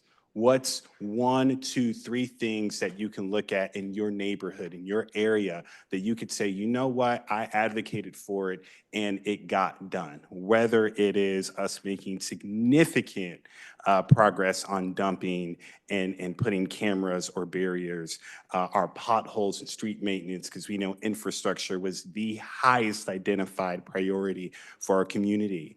Snow plowing. We know it's hot outside right now. We're in August, but winter is coming, and we had a very, very harsh winter. And there's no reason to believe that that won't be the same case. And so we want to make sure that our staff is well resourced and that we are ready for the winter, that we have a plan and that folks are confident that we can handle it. Mowing has been a huge issue. I know that budget was cut when we went revenue neutral. I believe that needs to be a priority, not just for land bank properties, but also for the medians and other public right-of-ways, which is all over the community where we are seeing weeds grow to the high heavens and us not have enough funding. I say all this to say, and I could keep going with animal services, yes and amen, absolutely, we need to invest in them. With our health department, the same. We are going to get the budget tonight. It's a proposal. There's going to be opportunity for us to make it our own and for us to make the budget in our own image and to say to the departments, you know what, this is what we're hearing and this is what we are going to do. And so I look forward to that conversation. I look forward to hearing from the community so you all can think about what has been proposed. And again, it doesn't have to be perfect. I think to promise perfect is not smart, but what is considered progress with our limited resources? And I will be filing an ethics complaint. I think what took place was not professional. Thank you.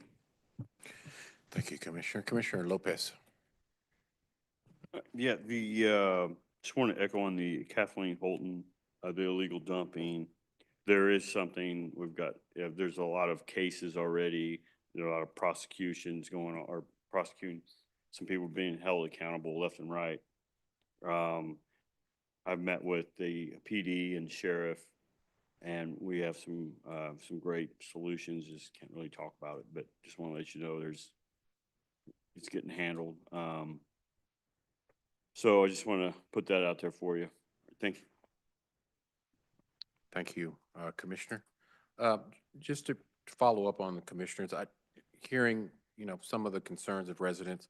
Number one, infrastructure. Working with our administrator, he is working on reorganizing several departments to better address infrastructure. I do want to echo Administrator Johnston.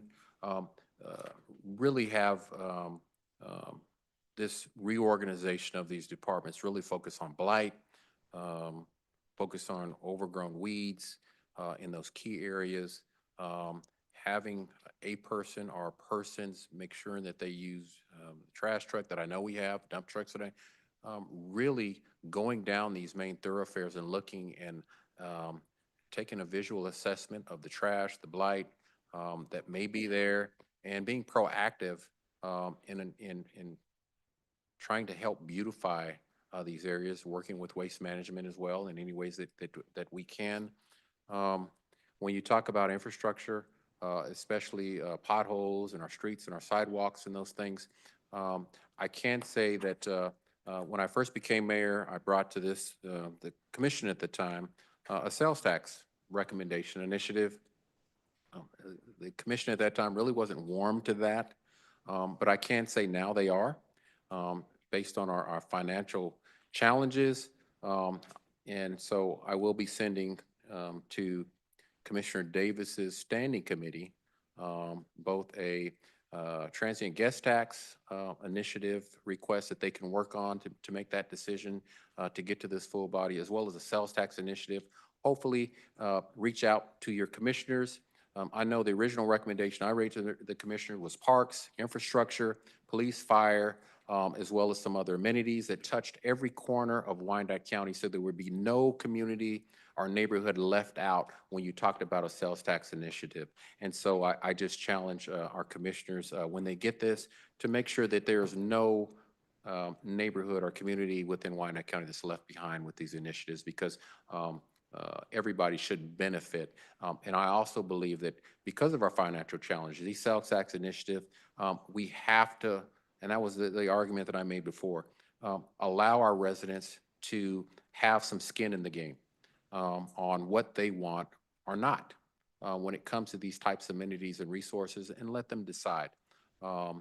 Because this commission, this staff, we need help, and we don't have all the resources, and we don't have all the knowledge on what's priorities for our residents. So really put some of these challenges in the hands of our community. Let them have that debate amongst themselves, and let them decide at the ballot box on what should be priority or not to them. And so that will be coming here shortly. So any recommendations from the community, get it to Commissioner Bynum, Commissioner Davis, as they're getting ready to navigate on those two initiatives as well. So when you talk about infrastructure, those are just some of the things that we are working on as a unified government. There's other things that I don't want to take too much away from the administrator's presentation, but I know there's other things that they're working on to streamline and reorganize. I know there's been a lot of complaints. I believe it was brought up at a meeting before about our Treasury Department. Just know that there are audits that are going on. Our CFO is managing these audits. I asked for these audits. We had an audit in 2022. We're back to doing audits. Audits aren't just to find the gotchas. It's to find the problems, address the issues, and to be able to fix them in a way that for this unified government to provide the types of services that our residents have demanded, and I believe that they deserve. And sometimes you have to do a deep dive and audit to find out what's wrong, so we can fix those things that need to be fixed. And that also helps us to innovate and to streamline and to operate more efficiently. So those things are in the works. And so I just, I ask our residents and constituents to stay tuned and to work with us as we get to where you need us to be. So thank you. That takes us to our consent agenda. Do any members of the commission or county administrator wish to set aside any item on the regular consent agenda? If an item is not set aside, all items on the regular consent agenda will be voted on by one vote. Davis, move to approve. There is a motion. I will accept that motion. Is there a second? Bynum, second. There's a motion and a second. Clerk, roll call. Roll call: Burrows. Aye. Townsend. Aye. Burns. Aye. Hill. Aye. Kane. Lopez. Aye. Stites. Davis. Aye. Bynum. Aye. The vote is 9-0. The motion carries. Thank you. That takes us to our standing committee agenda. Item 8.1. It's a resolution approving application and acceptance of the Kansas Forest Service grant in the amount of $100,000 with no matching funds required. This item was heard by the Economic Development and Finance Standing Committee chaired by Commissioner Burrows on Monday, August 4th, 2025, and fast-tracked to this meeting. Commissioner Burrows, any remarks? The reason. Thank you, Mayor. The reason why it was fast-tracked, it's date sensitive and there's a no match, and as you can see, it's for $100,000. A lot of it's going to be involved tree removal for some of the dangerous trees that we're dealing with throughout the community. Thank you. I'll entertain a motion. Motion to approve. Second. Motion, second, clerk roll call. Roll call, Burrows. Aye. Townsend. Aye. Burns. Aye. Hill. Aye. Kane. Lopez. Aye. Stites. Aye. Davis. Aye. Bynum. Aye. Motion is 9-0. Thank you. That takes us to item 8.2.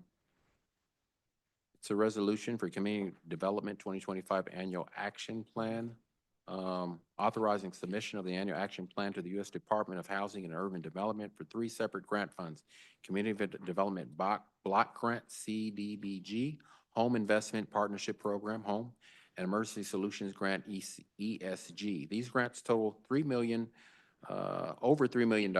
This item was heard by the Neighborhoods and Community Development Standing Committee chaired by Commissioner Davis on Monday, August 4th, 2025, and fast-tracked to tonight's meeting. Commissioner Davis, any comments? Thank you, Mayor. Colleagues, the reason why this is fast-tracked is because we have to get this to HUD, to the feds, by August 16th. In the plan, there are a variety of programs that will support our small businesses, childcare, turning blight into art, as well as housing. With that, I'll make a motion to approve. Townsend second. Okay, I'll accept those motions. Clerk, roll call. Roll call, Burrows. Aye. Townsend. Aye. Burns. Aye. Hill. Aye. Kane. Lopez. Aye. Stites. Davis. Aye.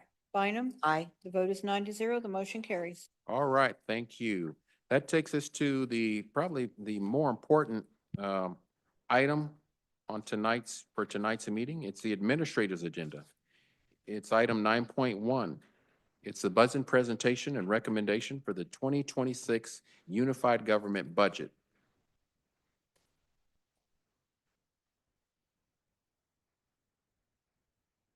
The presentation will be made by our county administrator with his recommendation to this body from County Administrator David Johnston. Thank you, Mayor, Commissioners. Seems just last year I was up here making a presentation about our budget. But what I am required to do is to present a recommended balanced budget to you. It's a culmination of a budget process that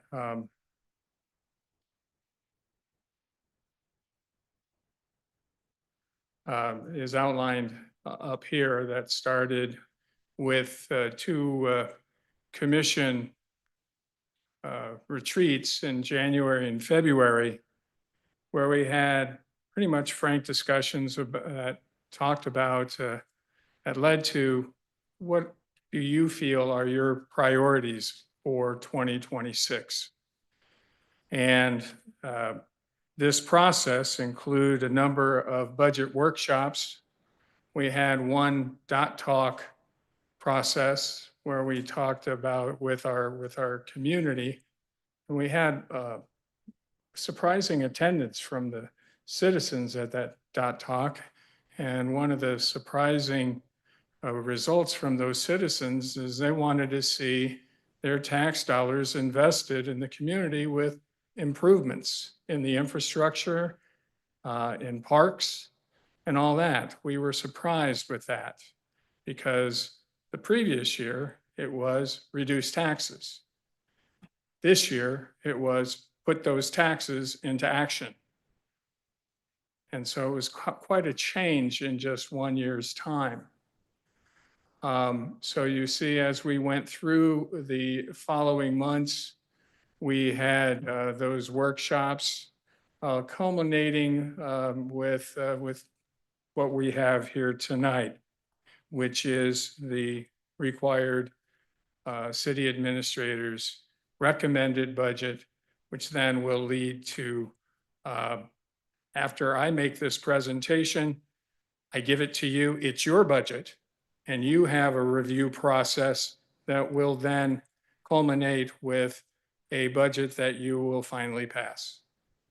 You have a review process, you can make changes, But then you have it required that it has to be a balanced budget that meets the requirements that I had to follow, which is stay within the max levy cap. You'll have to stay within the max levy cap as well, and have a balanced budget that then will be forwarded to the city clerk for publishing and then submitted to the state.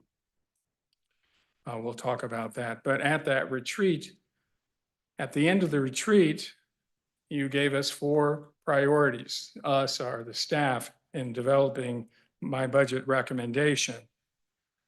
And those 4 priorities are demanding that we uphold fiscal sustainability, foster economic development, not only to expand the tax base, but through economic development is to really, by expanding the tax base to help drive down property taxes, to improve customer service to our citizens and to our business community, but try to continue to improve communication to our citizens and to our community.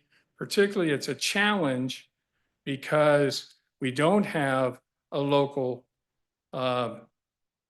radio station that everybody tunes to, like a lot of our rural community counties do. We don't have our own newspapers that a lot of our counties do, and everybody goes to and gets the news. And so we rely on non-traditional ways of getting out. We do have our own website, which we rely on, but we also understand not everybody has technology to go to. We do try to use social media. Not everybody goes to social media. So we have a challenging communication environment, but we try to maximize the best that we can to get the word out, to touch our citizens' lives and get the messages out that we feel are important. And then, as you've heard many times just tonight, people are concerned about the infrastructure in our community, not just the roads, but our park infrastructure and other types of infrastructure in our community. And so we are concerned about creating a balance of these priorities in our budget. So that's my concern in crafting a budget recommendation, is to balance the commission's priorities with the citizens, what we've heard from the citizens, what we've heard from our professional staff as they scour the community and they want to serve the community well, but also we know we have limited resources.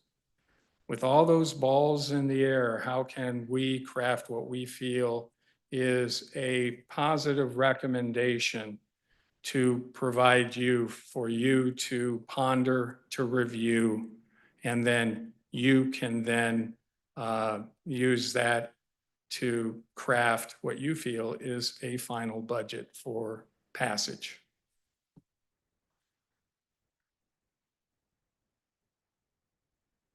We always think it's important to see where your property taxes go for a Kansas City, Kansas property owner in the 25 budget this year. This is where it is by school district. About 44%-ish of every tax dollar comes to the unified government. But there are other taxing districts in there. There's the school districts, there's the community college, there's library districts, there's in Turner, there's the Turner Recreation District, there's the state. And so there's other taxing districts that make up your tax bill.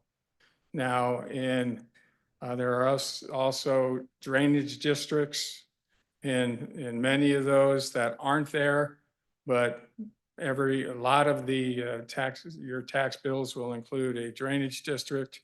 There are the 3 cities that we invited tonight. They have a taxing district. They're not on there. So you'll see those if you're from Edwardsville or Bonner Springs or Lake Covera. That tax bill will be in there as well. So there are many other taxing districts that make up your property tax bill. It's not just the UG. So setting the stage. When we started, probably it was before July, I made a recommendation when we were facing this deadline to set the maximum mill rate. I recommended to you, let's do a 5 mil above the standard mill rate. And you said, David, no, that's too high. Go take another look at it and come back with something else. And I came back and said, okay, I'll recommend maximum mill rate of 3 mills. And after debate, you accepted that with a consensus vote on July 16th. And that gave us flexibility to craft a budget that we'll talk about tonight. So what you have tonight is a city and county proposed budget that includes a 2 mil increase in both budgets. In this budget, you also will see a 1% residential pilot decrease. That's approximately $1.2 million decrease in our general fund. That was always identified as a high priority in all surveys. Drop the pilot rate. We started that last year. 2 years ago, it was 11.9%. This year, it's 10.9%. And in this budget, it's proposed to be 9.9% because 2 years ago, the discussion with the budget, with the commission was try to get it down to the market, the generally accepted utility rate with investor utilities, where the rate is usually 5 to 6%. And so we're marching it down toward that rate. We did not include layoffs, but we froze vacant positions in this budget. We are instilling fiscal discipline with all departments and department heads. And 2 years ago, we started the discussion we needed to deal with a debt strategy. And if you remember the discussion 2 years ago, I revealed to you that your tax rate is made up of 2 things. The operating general fund. The general fund funds the operating part of your budget, but it also funds your debt. And 2 years ago, I talked to you, did you realize that debt funds on the city side, your city tax bill was funding 44% of your tax bill was funding 44% caused by debt. So operating, your tax bill was only funding 56% operating. And the council sitting in those chairs was surprised. Yeah, debt is part of your tax bill. And I said, professionally, debt should only be about 20% of your tax bill. But dial back, and when you read the report that our CFO wrote about how we got here, one of the things on the debt section was coming out of the recession in the end of the first decade. When the UG was seeing a significant reduction of property tax revenue because of the recession, and we were seeing a reduction in sales tax revenue because lack of consumer spending during the recession. At that time, we made up for it with more aggressive debt spending to make sure that we were trying to keep the services to our citizens up. And when things got better, we did not retrench our activity. It was nice to be able to continue debt. And since it was kicking the can down the road, we kind of separated operating expenses and debt from the tax bill and the tax discussions to where we are today. 44% of our property tax bill pays for debt. And that's not sustainable. And that led to our discussion 2 years ago. We have to do a debt strategy.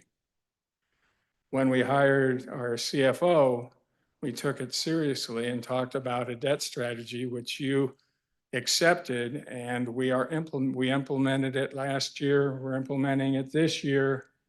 And this year, we're limiting our debt issuance to $10 million, where we were going close to 30 million a year annually. So you can see how it was getting out of hand.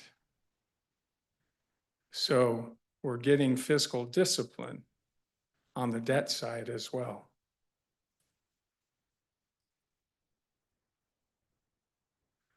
Other thing on this fiscal discipline that is one of your priorities, and we really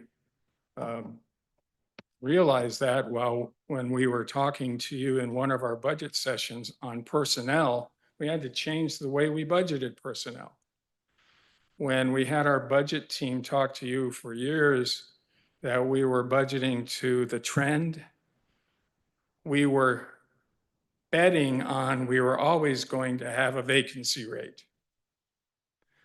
And so we budgeted that we were going to have savings annually due to a vacancy rate.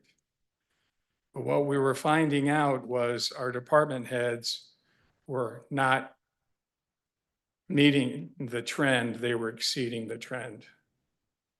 And when we realized that, we were in essence kind of over budgeting because they were hiring to what their budgeted positions were and not budgeting to the vacancy rate. They weren't having a vacancy rate annually. And so we are budgeting to the actual number of people on the table, on the personnel table, and not the vacancy rate. So we're moving away from the trend, which prevents us from going over budget. It's more transparent and allows us for the year-end savings. So if we have vacancies during the year, at the end of the year, that's where we realize the savings instead of gambling with the trend on the front end. And if we don't meet that vacancy trend, we didn't meet the savings. And so all positions are now funded. And in this budget, we froze the vacancies on the front end because we had to.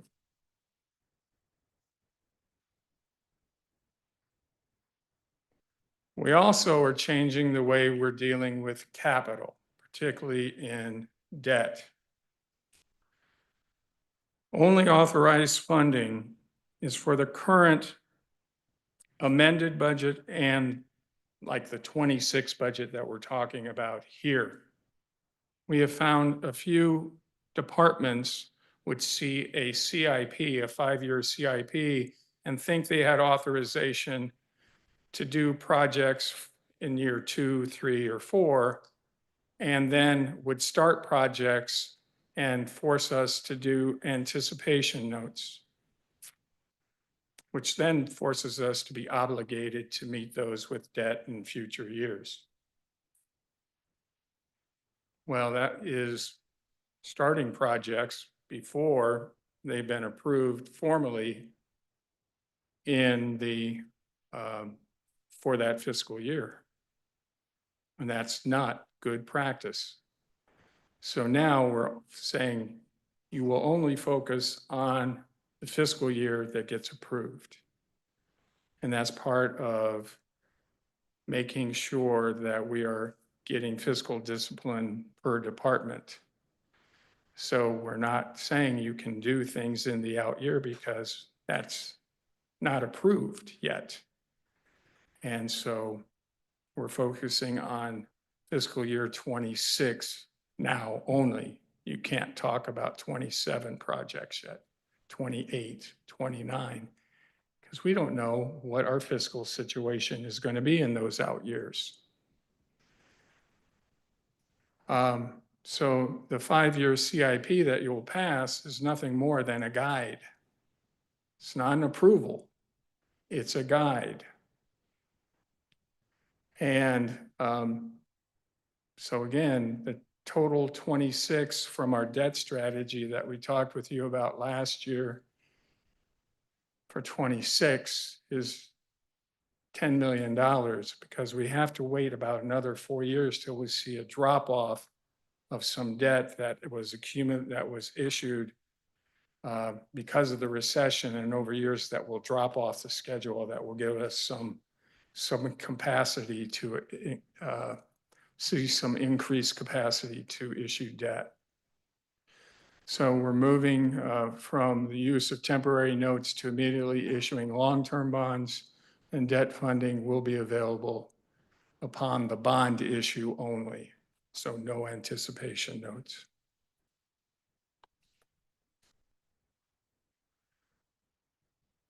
So you're familiar with these charts. You've used them for many years with our budget team. The top chart is the one that we started with in June with you. And with the budget that was in that budget workshop, and we were using budgets submitted by our departments, we were going to have to deal with our desire to try to have a balanced budget. We would have to come up with cover a $5.3 million gap. With this proposed budget, with the actions that we took over the last 2 months, with the mill rate, two mill rate limit, we are only using $1.1 million from the reserve. So that's quite a shift. And Reggie will be discussing the actions at the end of my budget presentation to show you the activities that we used to come up with the change. And this is on the city general fund. But as you can see, we still have a lot of work to do, because if you look out in the out years, assuming that the budgets assumptions are the same, you still see a declining reserve, and we can't lose sight of that. We don't want to see a declining reserve in the out years. You go to the next page, we have a county reserve fund, and this one is concerning to us. The budget that we started with on June 12th, we were faced with, as the budgets that were submitted to us then, we were looking at covering a $6.5 million gap, which means we would have had a minus 1.75 reserve, which means I couldn't submit a budget to you, and we were probably leaning toward state control of this budget. And I told the commission 2 years ago, with the model that we had then, that 2026, if we didn't make changes back then, we would have been in state control in both budgets.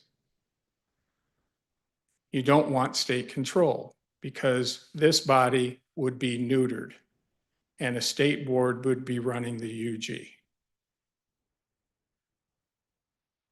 So we had work to do for 2 months.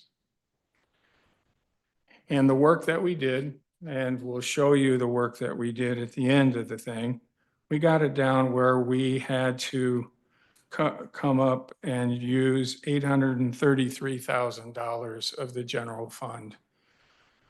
But our reserve is now down to just shy 3%, which is not good. But it's doable.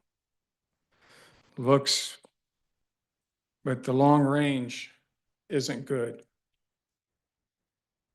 Now, why is this concerning? When you look at what the role county government is, these are primarily state mandated services that are provided locally and must be funded locally by state statute. Now, there have been some decisions made in previous years that have been very expensive for us to do.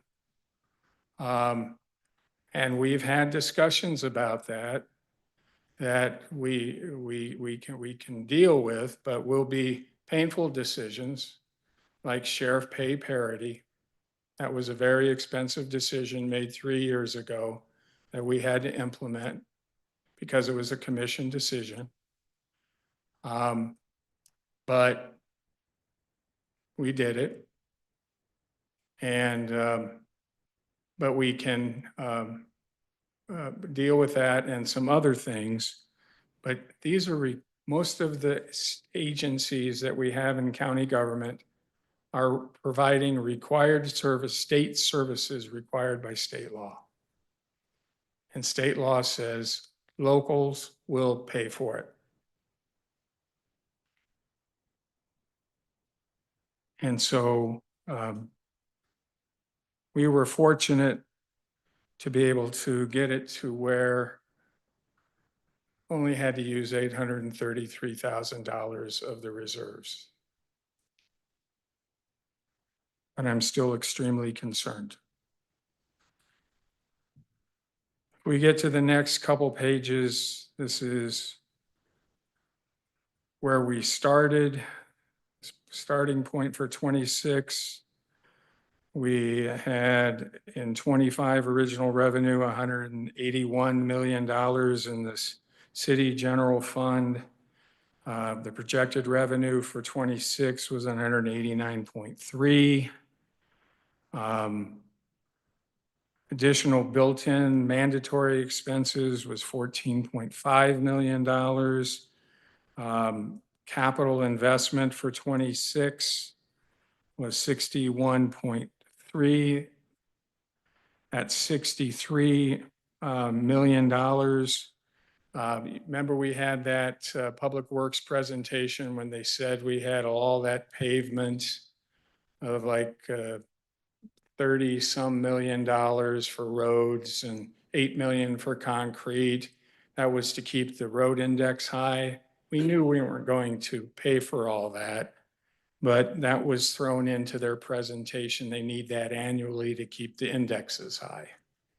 We knew we weren't going to do that, but we kept that number in there because that's what they told you they needed.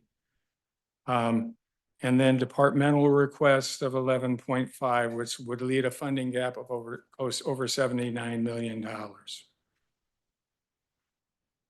And it excluded numbers for Kansas Avenue and Central Avenue Bridge. So what's in this proposed city general fund budget was $181 million, starting from $181 million 25 original revenue, including 2 mills, 193.4 million revenue. Well, let's change the slide for you. For 26, minus the $1.2 million reduction of BPU pilot is 11.2 million of new revenue. The mandatory expenses of 11.9 capital investment, what we put in there,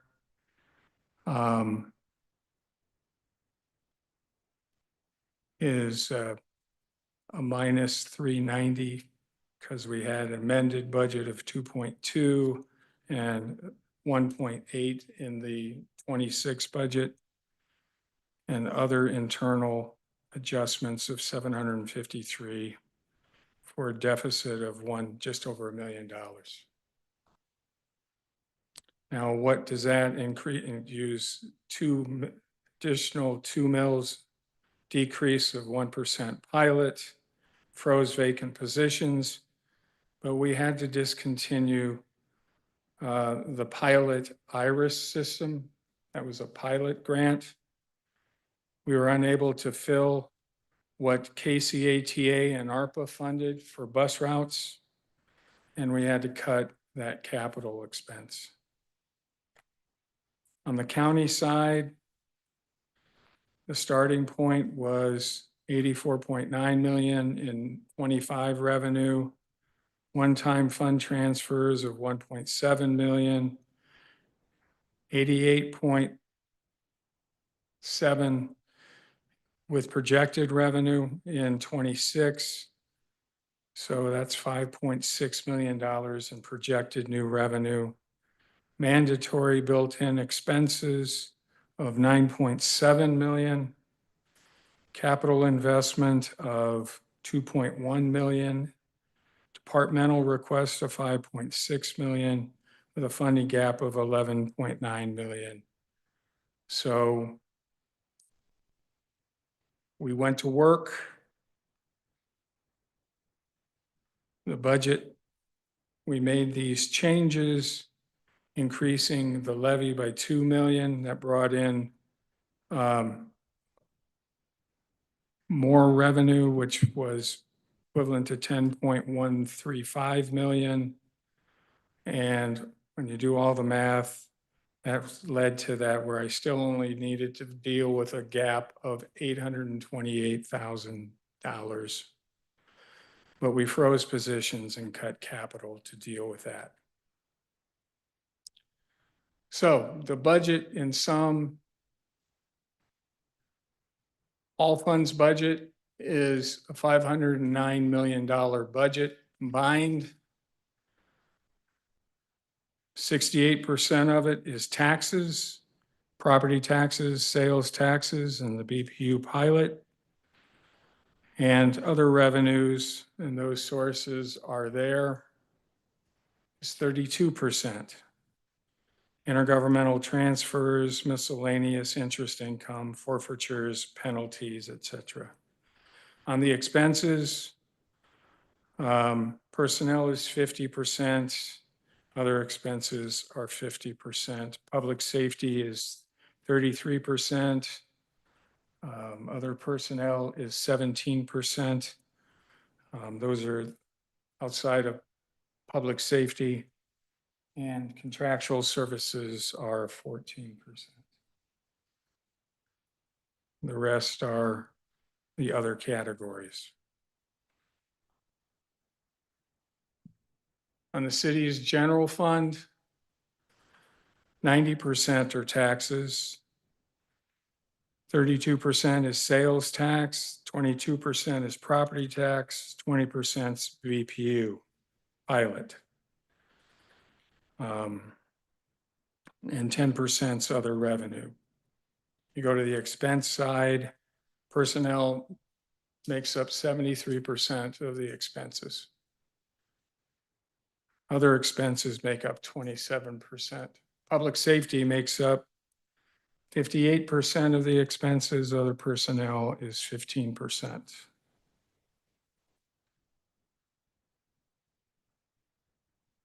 On the county general fund, taxes make up 89%. The bulk of that, 69% of the taxes come from property tax. Sales tax is only 10%. Other revenues is 11% of the revenues. On the expenses, personnel is 69%. Other expenses, 31% of the expenses. 43% is public safety, 26% is other personnel, 23% are contractual services. In a snapshot, what's in the 26 budget? Parks, you have futsal court maintenance. We all know what futsal is, right? We all play it. Right, Angel? Solar lighting at Call Point. Playground equipment replacement and neighborhood park improvements. Facilities, whoops, I'm going too fast. Fire station and police station planning. We've had those discussions. Infrastructure, talking about pavement preservation, annual infrastructure programs, small ones using debt, bridges, using debt and bridges. If you use the definition from the public safety, are those portions that go over culverts. Public Works calls those bridges. I would just call that a small street improvement, but they call it a bridge by definition.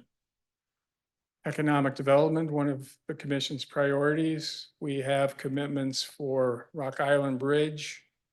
We have a parking lot that needs to get built on the west side, and that's by contract, and a handicapped accessible entrance to the west side.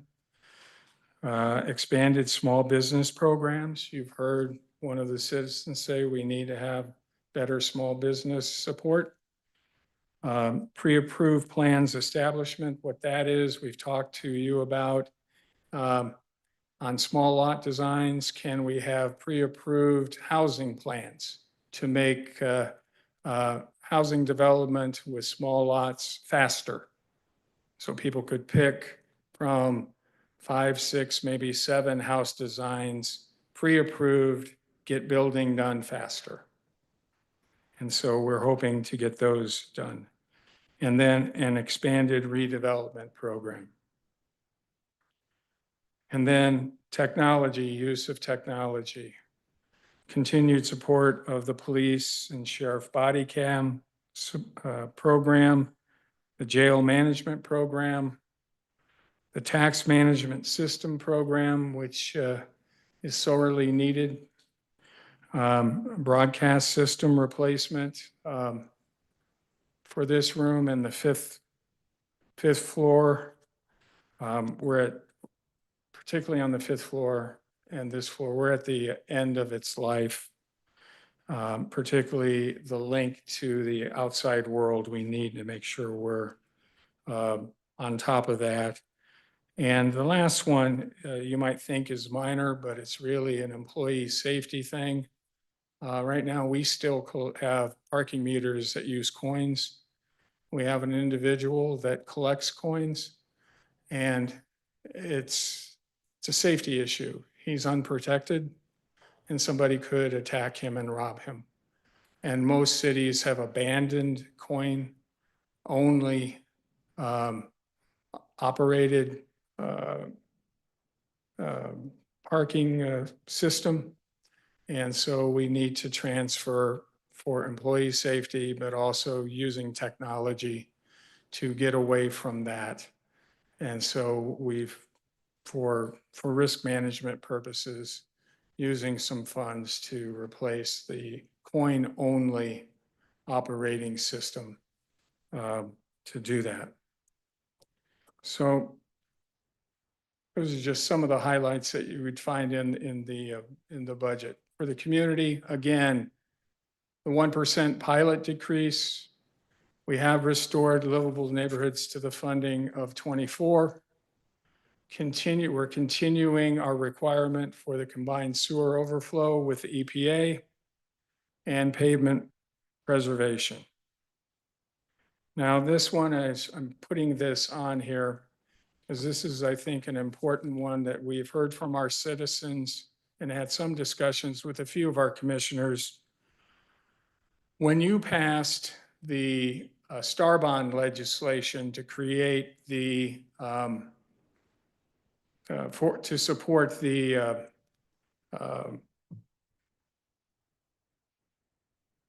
which one? American Royal, thank you. We had to terminate the TIF district that supported the plaza at the Speedway. That had a balance, the TIF fund had a balance that comes back to the UG, Kansas City, Kansas portion of the UG. What we heard from our citizens is West Side Development does not do anything for the rest of the community. We are proposing in this budget, because we've heard in this room from citizens, we've heard from community surveys, in dot talks, and from you commissioners, that is there a way we can have the West Side work for the rest of the community? Let's do that. So we have a one-time revenue stream with this balance.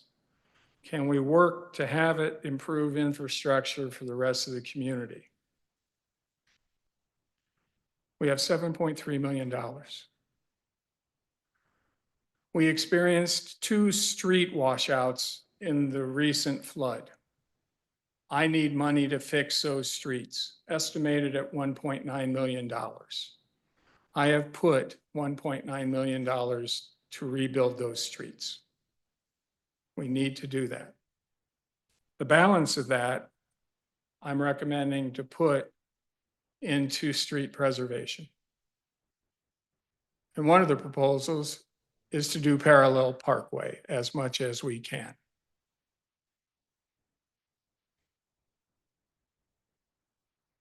On top of the regular preservation that we had already programmed in the old part of town.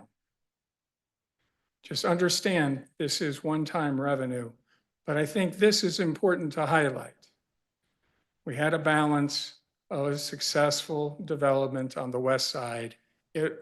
Our proposal is let it work and show that the west side is working for the rest of the community.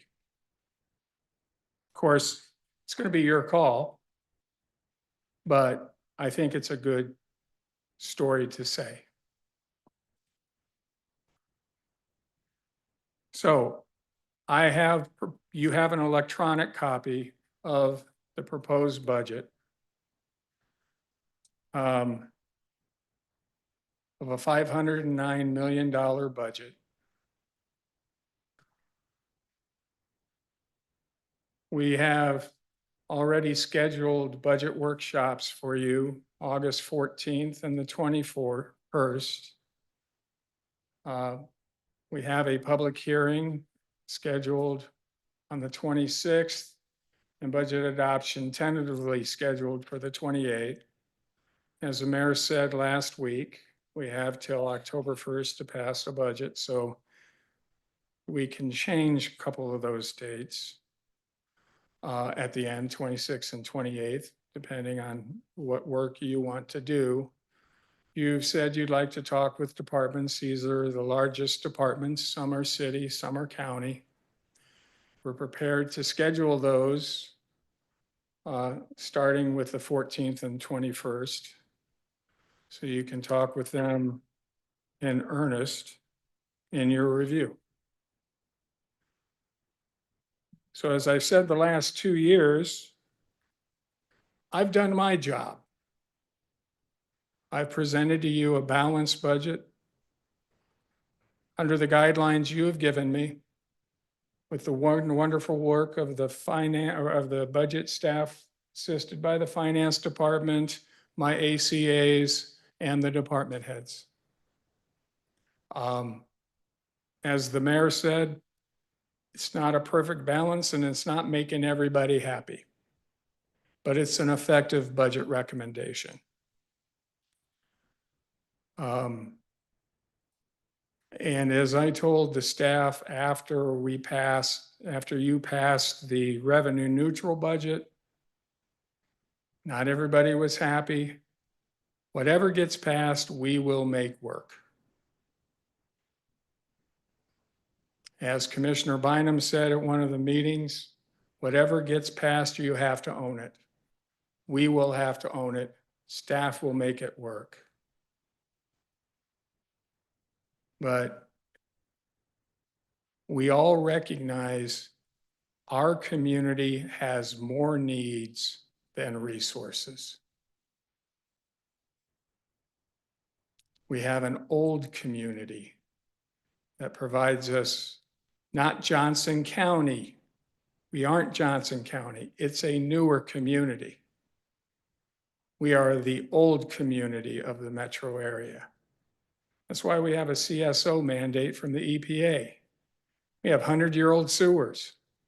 Johnson County doesn't have 100-year-old sewers. We have old streets. Johnson County doesn't have old streets. They have new houses, new businesses, new tax base.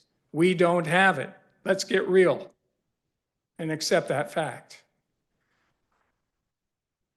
We're living within our means. We can't compare ourselves to Johnson County, but we can live within our means and provide the best services possible with what those means are. And I think the budget that we have provided you lives within our means and provides the services that we can afford. And it balances, as I said earlier, what we heard from you, what we've heard from our citizens, what I've heard from our staff, and create a balance. And that's what I give you. What I get back when you're done may be different. That's fine.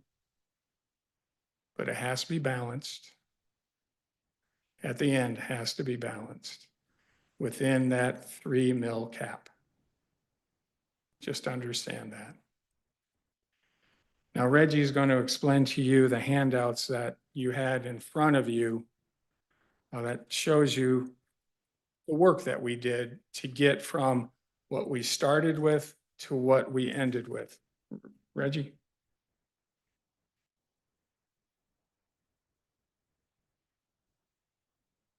Good evening, everyone. Accompanying your paper PowerPoints, there were 3 different handouts. One of them was the budget items that were included in the budget, and then budget items that we made adjustments to. And then there were items where departments made requests that we did not put in the budget. Those are for both the city general fund, the county general fund, and then departments that are shared services, and those are departments that go across both the city general fund and the county general fund. And what we did with those requests, that was information that went to our county administrator, David Johnston, from the budget office, to let him know what we recommended to put in the budget and not to put in the budget, and we worked through this list with him. So we wanted you all to be able to look at that list, and while you want to bring back your proposal, we thought you could use that information. Then the second information is David Johnston, he talked about our department freezes with our positions. So that's the other information that's there. And it shows how many positions were froze with each department. You can look at it also by fund. And then there's a report that shows it by department and fund. And also shows the dollar amount of the worth of the positions that were frozen. So basically what that dollar amount will tell you if we wanted to fill a department by 100%, how much it would cost. So 2 of the departments that were heavily impacted were the police department and sheriff department. They were about 60% of the positions that were frozen. And for example, like the sheriff, if we were to completely fund him at 100%, we need like $3.6 million on the county side. So that's how you can use that report. And then the other report are outside agencies for both the city general fund and the county general fund. They both equal about a little over $2 million, $1 million in each fund. So I know that's a list that you all have asked for each year. So we wanted to provide that for you in case you wanted to make some adjustments here or just wanted to know that for your information. Also, when you all get back to your desk, if you're going up to your desk, you will have an electronic copy of the budget, a memory stick with the budget on it at your desk. And also, members of the public and also the commission, you all can access the budget document on our website. So that's all the information I had for you.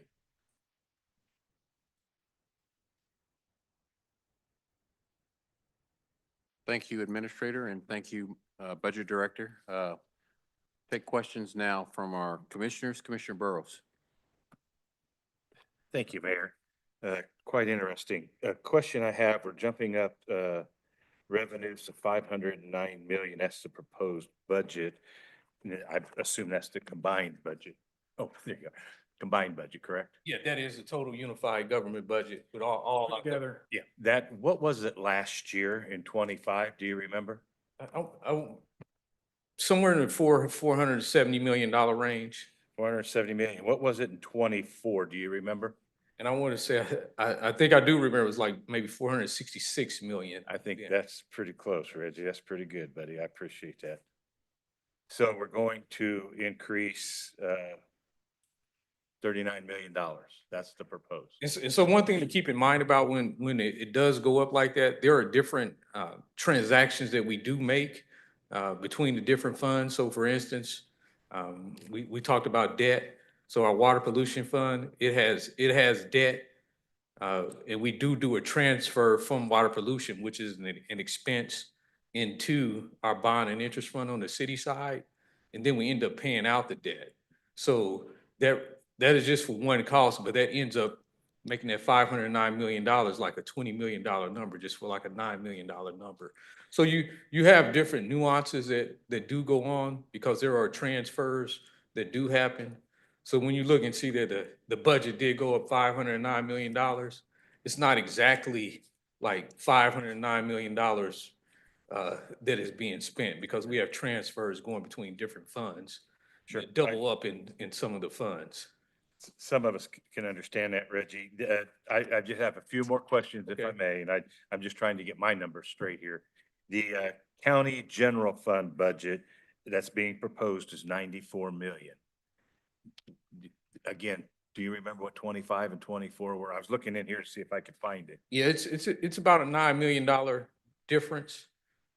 From 24 Yeah, to so it's 26? about, it was about $85 million budget for this current 2025 year. And then we are proposing a $94 million budget. And some of those larger expenses are personnel. And and then we are bringing back, so 2025, we didn't have any capital within the budget. And so we did build back in capital for 2026. Okay. And the city at 193 million.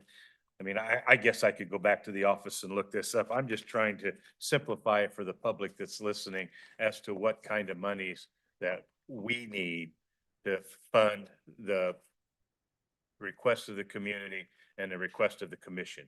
And then it'll allow us to go in and look at what we're going to be able to do and what we want to do. That's the purpose of the questions, nothing more than that. But, you know, we are now looking at $500 million in budget.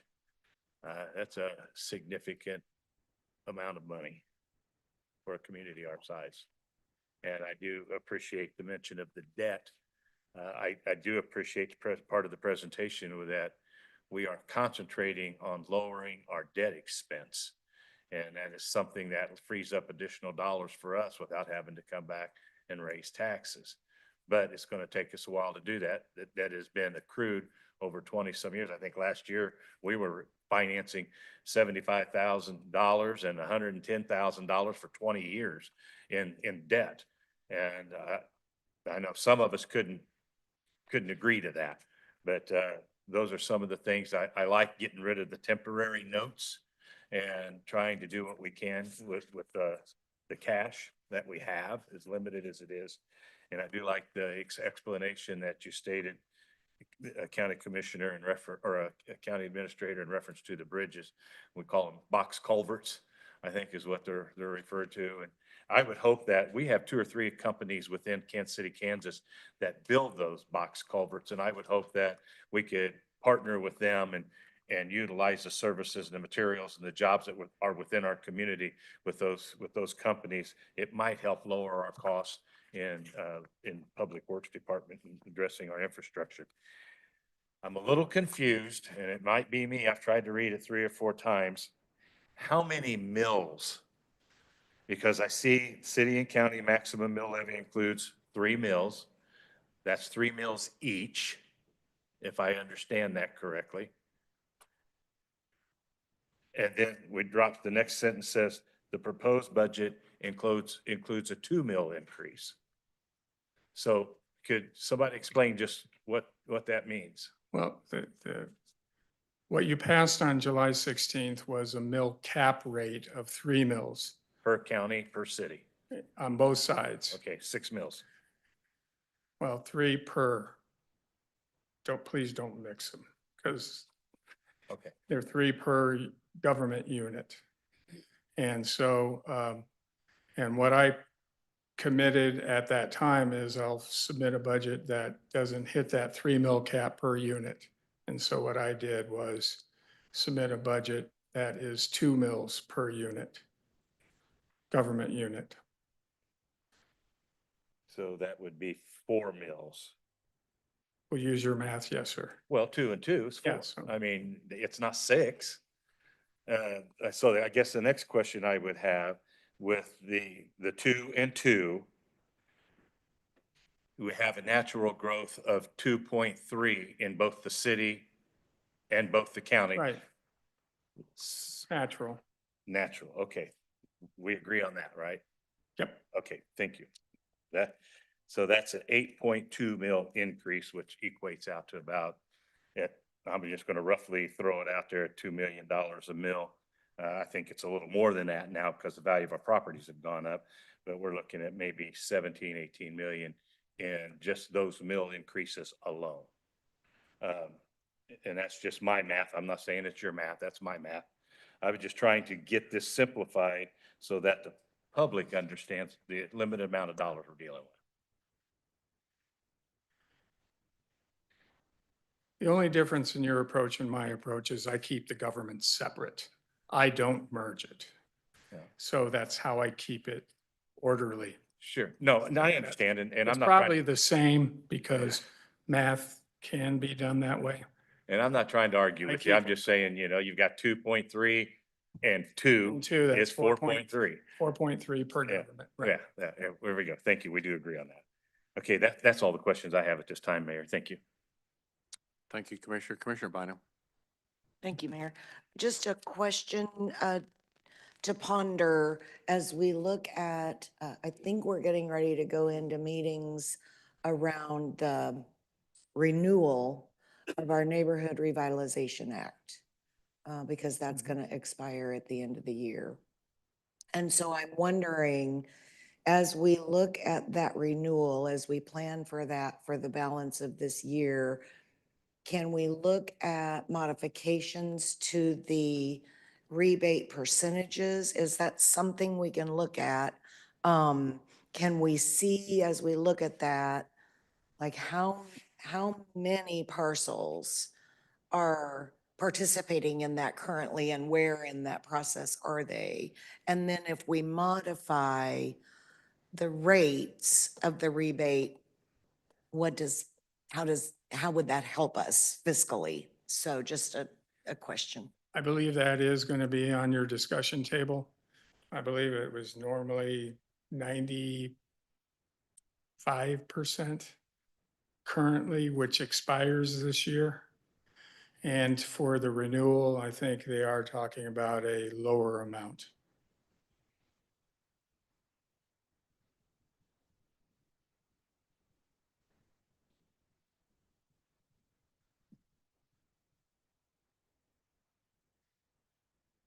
Commissioners?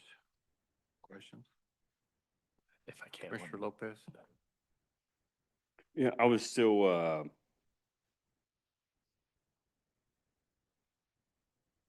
disregard, I'm sorry, I'll bring it up later. Commissioner Burrows? Thank you. Reggie, I have one more question, if I may. Maybe either one of you can answer that. You've given us a $509 million budget. A $17 million increase from last year doesn't equal out to 509 million. We're still roughly 18 million short. Is that 18 million tied up in those fund transfers that you're referring to, Reggie, and dedicated funding sources?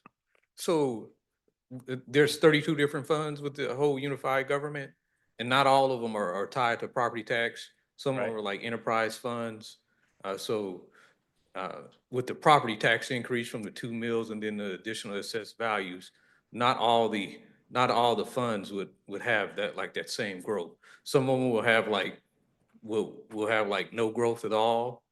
Some of our enterprise funds would, and then some of our special revenue taxes, like our dedicated sales tax, it may have like a 3% increase or so. So not all the funds would have the across the board, like 2% equivalent of a mill increase or the assessed value. Yeah. And I understand that. I was just trying to have the public understand that the math isn't working as we presented it, and how do we get to that number? And it's those other additional funds that you're referring to. And I know as we get along in the budget, there'll be some of us point out some of the other additional revenue opportunities we have that it's very difficult to put in this proposal this evening. But thank you for that explanation. You're welcome.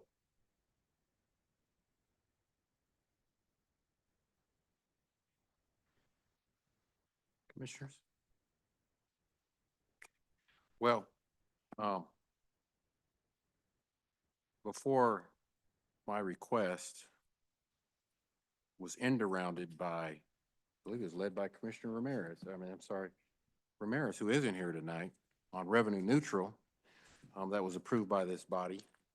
I had asked, I was hoping, and so maybe you can help me out, but some of the questions I had prior to the intent to exceed revenue neutral was really defining for this governing body and as well as our community, what is required by state and federal guidelines for this unified government to operate at the bare minimum for essential services, and allowing this commission to be able to make an informed decision on what that looks like. That's number one, and I know you don't have to answer it tonight, but I'm looking for that question to be answered that I was wanting to be answered on a Thursday, but it wasn't. But I challenge this commission to really look at essential services. Why is that important? I also asked for a breakdown of non-essential services. I believe our administrator brought that forward his first year as administrator, to look at those things that this commission could a la carte go through and say, these are things based on our financial challenges. When I talked about shared sacrifice of our community and tightening our belt here at the unified government, things that this commission could look at and again make an informed decision on some things based on feedback we get from our residents that they could live without. I also asked for a line-by-line review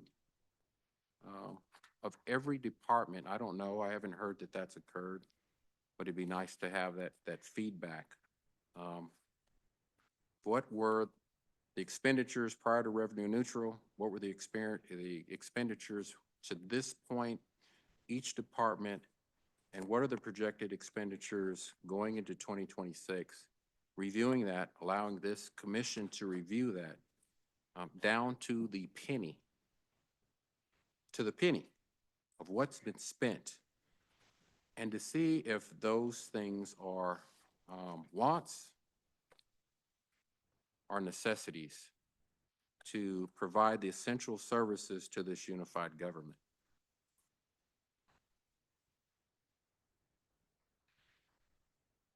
I'm going to look at just some records I have, if you bear with me. Going back, I believe that in 2020, our budget was a little over $360 million. And between then, 2020 to 2026, we're looking at a $500 million budget. And I keep getting questions from concerned residents, especially our senior citizens on fixed income that have come before this body since I've been mayor and saying, you're going to tax me out of my home, I'm going to lose my home, or I'm going to have to move. Businesses that say they don't want to do business here because property taxes, and our hardworking residents that complain about property taxes, fees, getting their tags renewed, and the cost associated with all these things. And Administrator, I know we're not Johnson County, and I don't think anyone expects us to be, but that's more reason why we need to tighten our belts, because we're not Johnson County and we're a very poor community in relation to our neighbors, and trying to do things like other more affluent communities, it's just not going to be there. Why is that so important? I go back to the late 80s when I got laid off here, and it's like history is repeating itself. We're trying to provide the same level of services, and we're not bringing in the types of incomes that can sustain that without raising taxes. And one thing that I've stood for is trying to, maybe not a tax decrease, but how do we hold the line on year after year compounding burdensome tax increases that our residents have time and time again have told us those are the number one issue, followed by the pilot. And I got to commend our staff for reducing the pilot. That was something that I championed, and I gave a call to action our administrator to do. But property taxes is still something that weighs heavy on a lot of our residents, and it just doesn't impact property owners that own their houses. Renters, their rents are going up. Rents are going up across this county in ways that I've not seen for a community of this size. When you look at, and I've got numbers, and don't quote me on it, but in 2019 the budget was around 370 million. 2020, 394, 2021, 381, 2022, 420, 2023, 432, 2024, 466. And this year we're operating just a little bit over $472 million. And so you ask yourself, and I listen to these residents talk about where our tax dollars are going, and what does that look like. I would really love to hear about our enterprise fund, what monies are there, our capital improvement, CMIP projects, what are the opportunities there to maybe push out, eliminate, or allow this commission to make an informed decision on what those priorities should be when you talk about CMIP projects, as well as our dedicated sales tax. Our voters approved a dedicated sales tax. It'd really be nice to see how we're dividing up that between EMT, infrastructure, and public safety. Because people ask me that, and I don't have an informed answer to give them. But we've asked our voters to step up and to help this unified government, and they said yes. And yet, property taxes have increased. We've added increases on the pilot fees for a variety of things. Residents are complaining about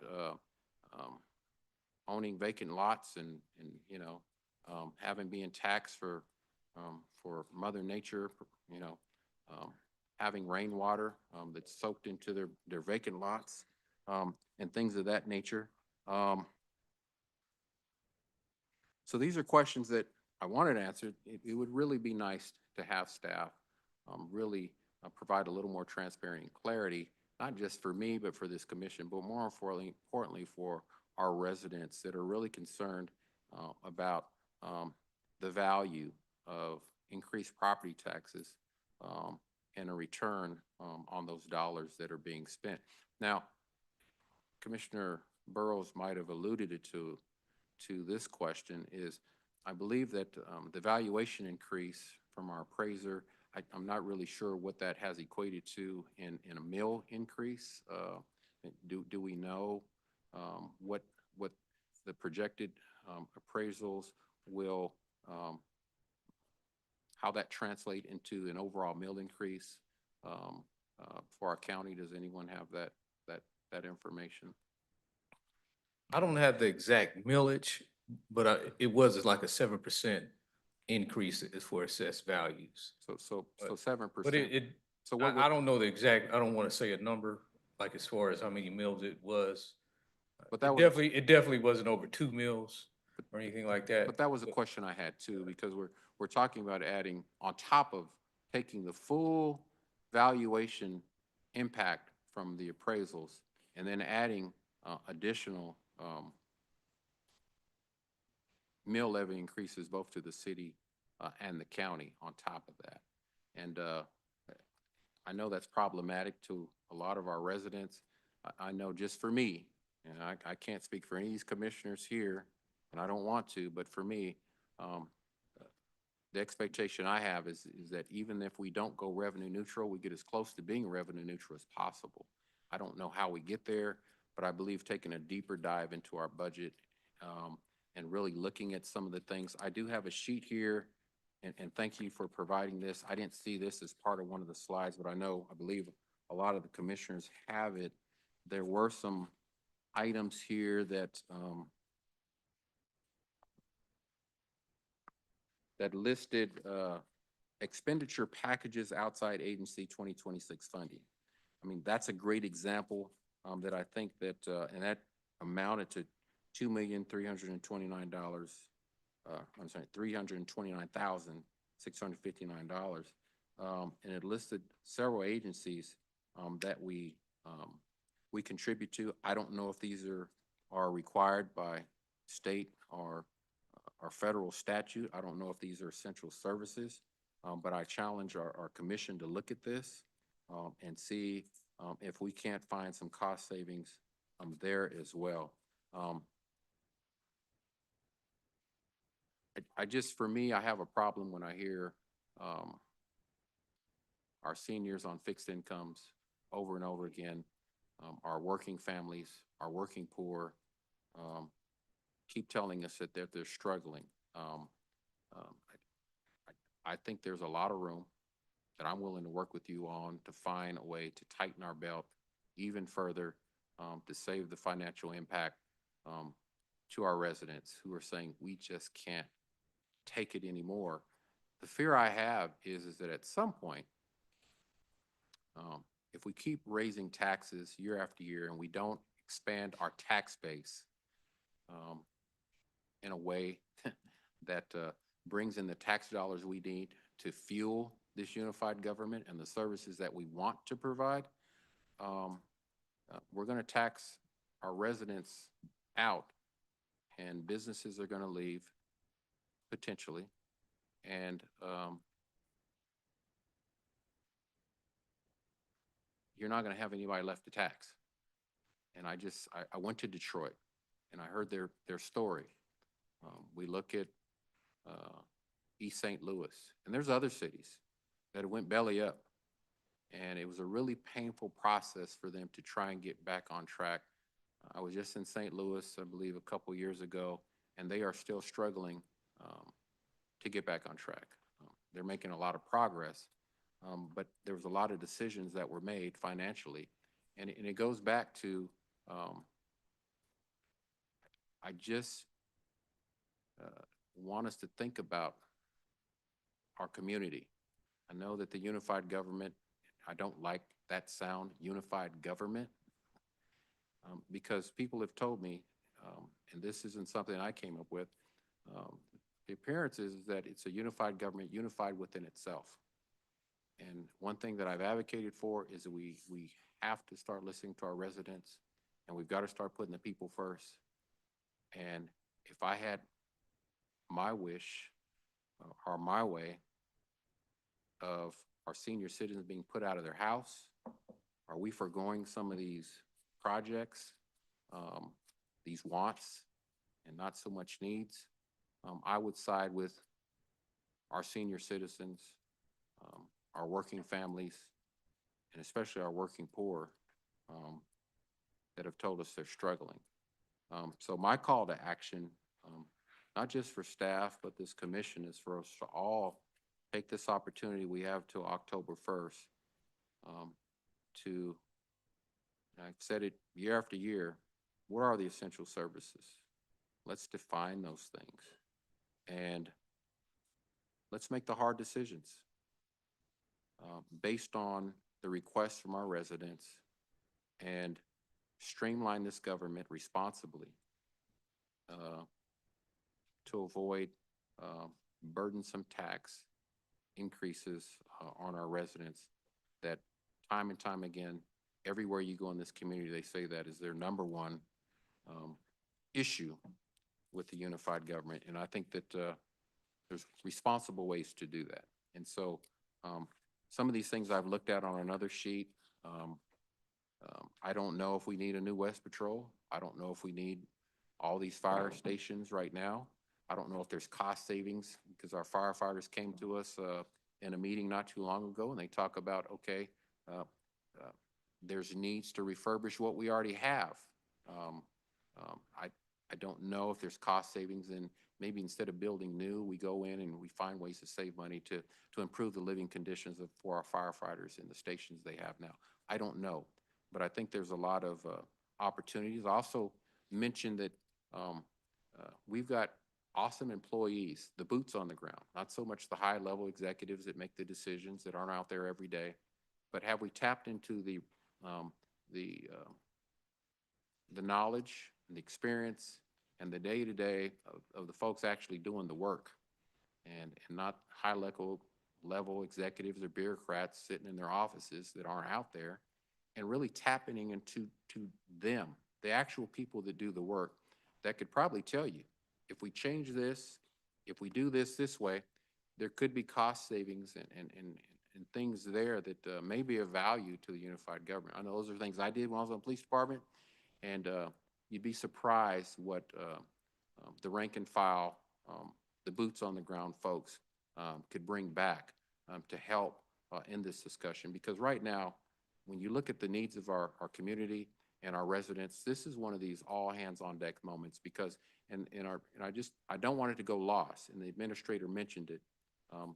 We were looking at going over a financial cliff, 26, 27, and with the work of his leadership and our budget director and our CFO, that was pushed out somewhat, but that red is still lingering there in the future.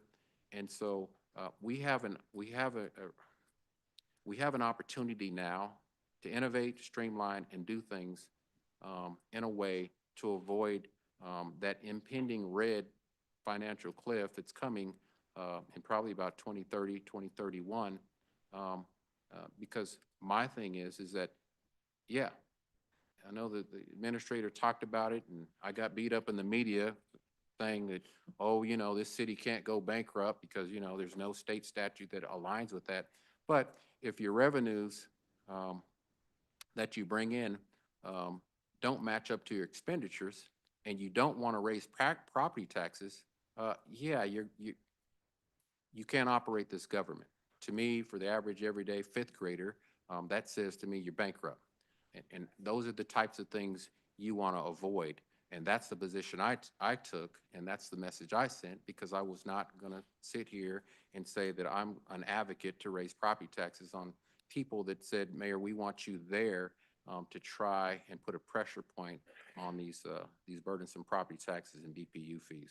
And I can say the commission has done a great job of trying to move us in that direction. I agree with one of our the residents that came up and talked about that revenue neutral should have been that reset, that pause to take a look, to do that deep dive, to get us to the point to really find out where these cost-saving things that I'm talking about tonight are. We still have time to do that. I encourage our staff to really work with me, work with this commission, but more importantly, work with our community. If we need to do another dot talks, I encourage us to do it. I think there's a lot of community members that would probably show up at this defining moment and say, we need to be a part of this conversation because we're seeing it, we're hearing it, And let's work together as a unified, not government, but a unified community to find ways to address these challenges head on and collaborate and find ways to get us to where everybody's not going to get everything they want. Yes, there's going to be shared sacrifice, but at least to an area that we can all comfortably live with moving forward. So thank you. Commissioner Townsend. Thank you, Mayor. I want to thank the administrator and staff for the presentation tonight. I will be going back and looking for a few specific things. No one wants to see the tax rates increase. So part of the budget will also be looking at what we're paying out and can we afford it. So one of the biggest percentages of what we pay out on the city side, and it appears on the county side too, goes to public safety. And while we know that that's an essential, I firmly believe we have to look at that as well. I recall some years ago to encourage police officers to rise to the ranks of supervisors. There were incentives granted if they got additional education. Is that something that we can step back? We gave pay parity a couple of years ago to the sheriff's department, and I specifically asked, can we afford it? And was told we can't, but maybe we can't, looking at these numbers. And we can't just do the budget from the heart, but also have to do it through the head. So as we look at not wanting to raise taxes, the other part of it, and bringing this budget into a situation where we control it and not some other outside entity, we will have to take the big bite and hold no area sacrosanct. That's basically it. If we can't afford it, even if it's in essential services, we may have to step that back. Looking at the pennies are good, but we can't let the dollars run out of the door as well. The other thing I'll be looking for, well, wait a minute, let me go back to the infrastructure. Thank you, Administrator, for looking at a resource that can take care of parallel. The other question I'll be looking at is how far from parallel. We all know Ninth, and you don't have to answer right now. We're but still this- looking at that. Okay, that's fair, because as I said, I do the pothole patrol from not only 5th, but to 60th. And currently, as people say repeatedly, 9th, 18th is horrible. So I'm just wondering Well, how as far far as we can, but you can only go, but again, you're gonna make that call. out. You know, $5 million only goes so far. Okay, well, and like you said, I've got the number that 500,000, it would take 500,000 just to go from 9th to 18th. But, okay, that's the other thing.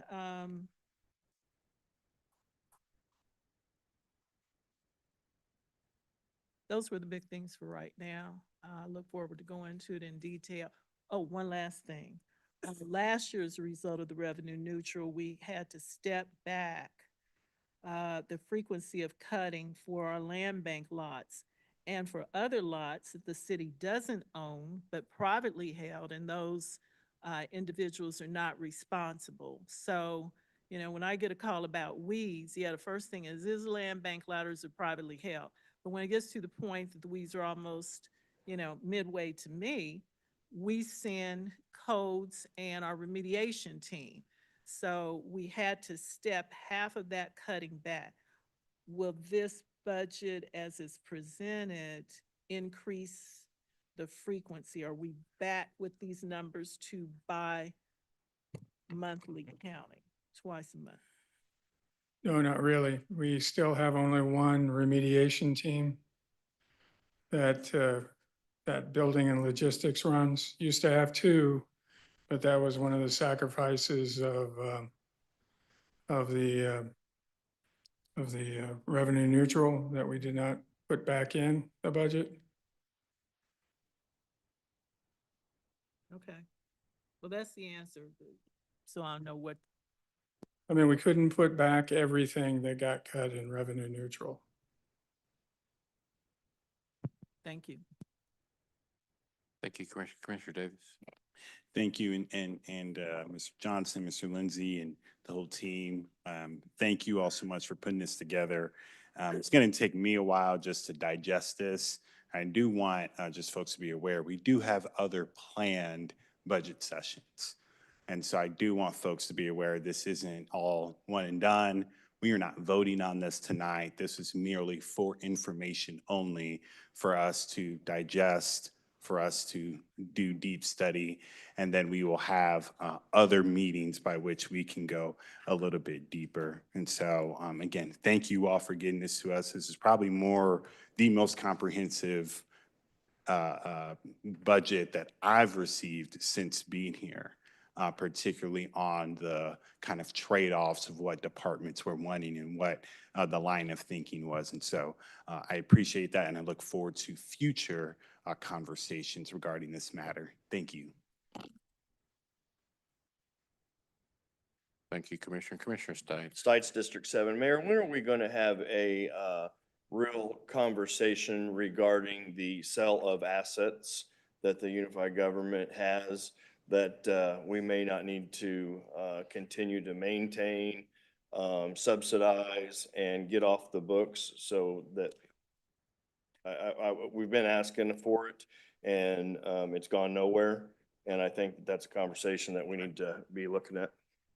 Good question. I was going to bring that up too. Thank you, Commissioner. That is a work in progress. The administrator is working on that with staff. They're identifying all our assets, and during one of the budget presentations, they plan on bringing those options to this body for you all to look at and make an informed decision on. So that is a work in progress. So that has not gone unheard, unnoticed, and it will be brought before you during one of these budget workshops. I can say that I appreciate the work, and I do mirror Commissioner Davis's. We've all asked, not just me, we've all asked for more transparency, and more of a deeper dive. But you know, anything you can do to facilitate my request as the mayor, and the request that I had prior to the revenue neutral vote occurring that this body had approved initially, to answer those common questions would be valued, not just to me, but I think this body, as well as a lot of our residents that may be watching. I can tell you now, this is just me, until these questions could be answered, and I can look at them just where I stand right now, I can't support this budget as recommended, and I won't. And so that's just my position as the mayor, and this body can take whatever position they want. But I think there's a lot more work that we can do that can go into this, and we've got to tighten our belts even more for these residents. They're not just asking, they're demanding it. They deserve it, and I don't want, and I hate to use this term, any of our elderly citizens put out on the street, or our young people saying, we don't want to live here because it's too expensive. Our businesses saying, unless you give me some huge incentive that equates to corporate welfare, I'm not going to do business in your town. We've got to change how we do business here in Wyandotte County. And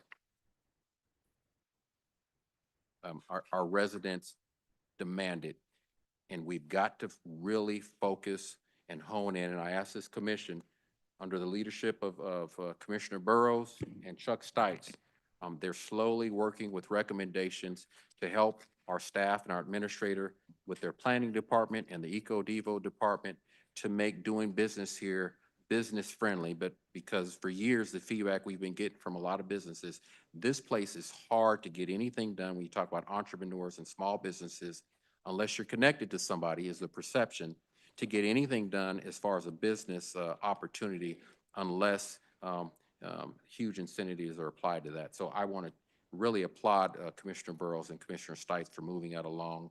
I believe I talked to our Economic Development Director earlier, and some of the work that was done with parking alone, 3 businesses have already said, because you pass that, we're going to relocate in Wyandotte County in our downtown. unheard of. It's just amazing that how you can change a few policies, how inviting it can be for businesses. That was done for 3 years. I challenge this commission to make that parking ordinance permanent, because it's already bringing about fruitful results that I think should be long-term. And there's other opportunities out there. I can, in support of our administrator, he is working to reorganize and restructure both the planning department and the economic development department in concert with the task force from Commissioner Burrows and Stites to find ways to make Wyandotte County one of the most business-friendly municipalities anywhere in this metro. And so I'm excited about that opportunity and what it can present, because we've got to expand our tax base. We've got to anchor residents in houses here and anchor businesses that are going to pay their fair share in Wyandotte County, or we're going to keep struggling as a community. And I'm telling you, there's no more back left on the camel of taxpayers. It is breaking. And I'm hearing really concerning things from our taxpayers saying they are ready to move out of Wyandotte County. And if people start moving, we can always say, oh, somebody's going to move back in, but I don't know what that's going to look like. I just look at Detroit, the rows and rows of neighborhoods that dried up because of taxes. I just don't want that for this community. And so we have a unique opportunity to do the right thing for our residents. Commissioner Lopez. Yeah, Mayor, I have to agree with you on, I can't be in support of this budget right now either. I mean, we need to consolidate some departments. I mean, we've got fleet, we've got the fire, we're not just the fire department. What I'm trying to say is we got fleet and we have the mechanic shop at the fire department. I don't know why they're not, the fire department had to have a rear end rebuilt. The bill was like 12 grand when our boys at Fleet could have done it a heck of a lot cheaper. Things like that.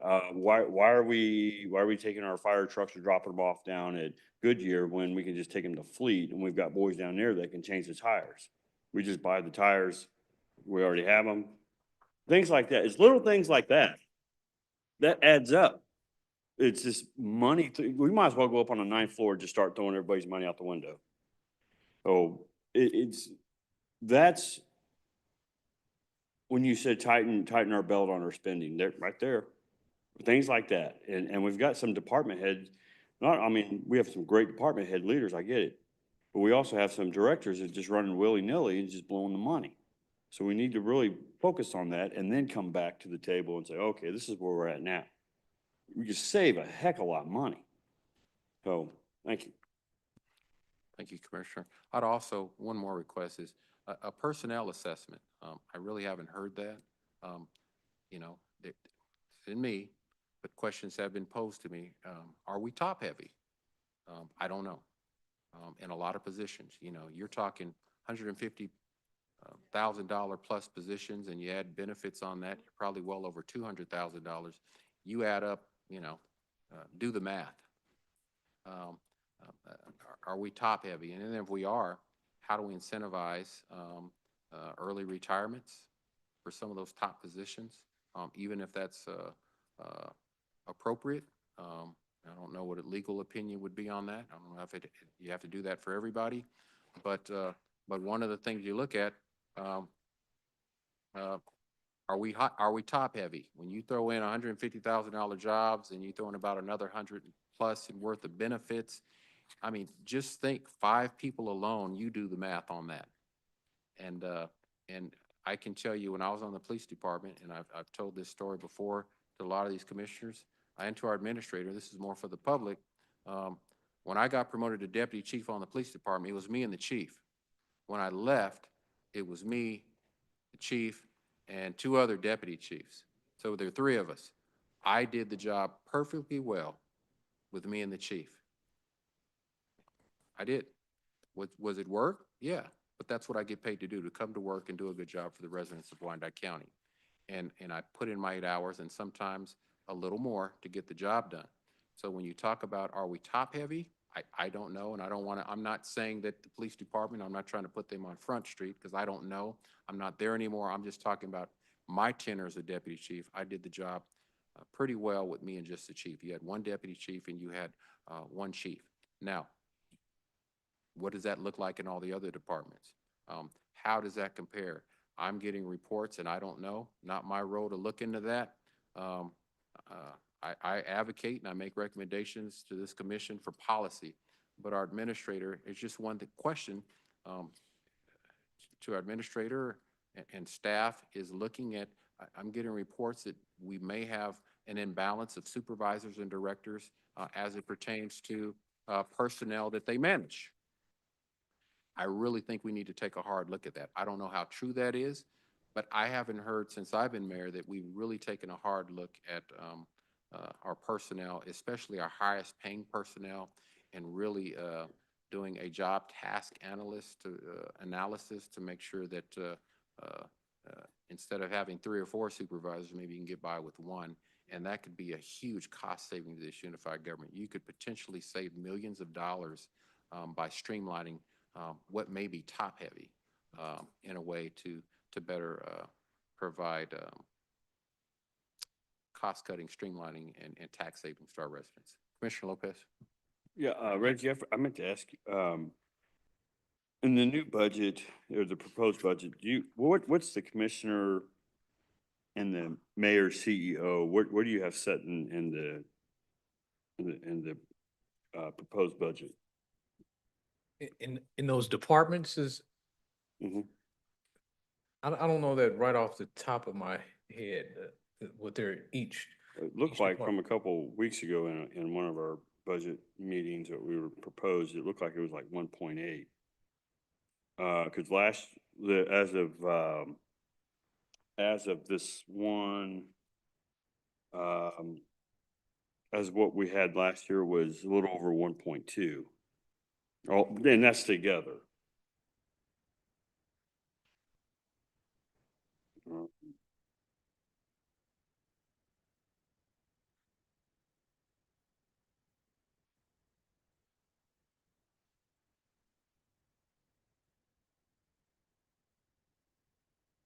But it looked like it might be a little increase about 600, just shy of 600,000.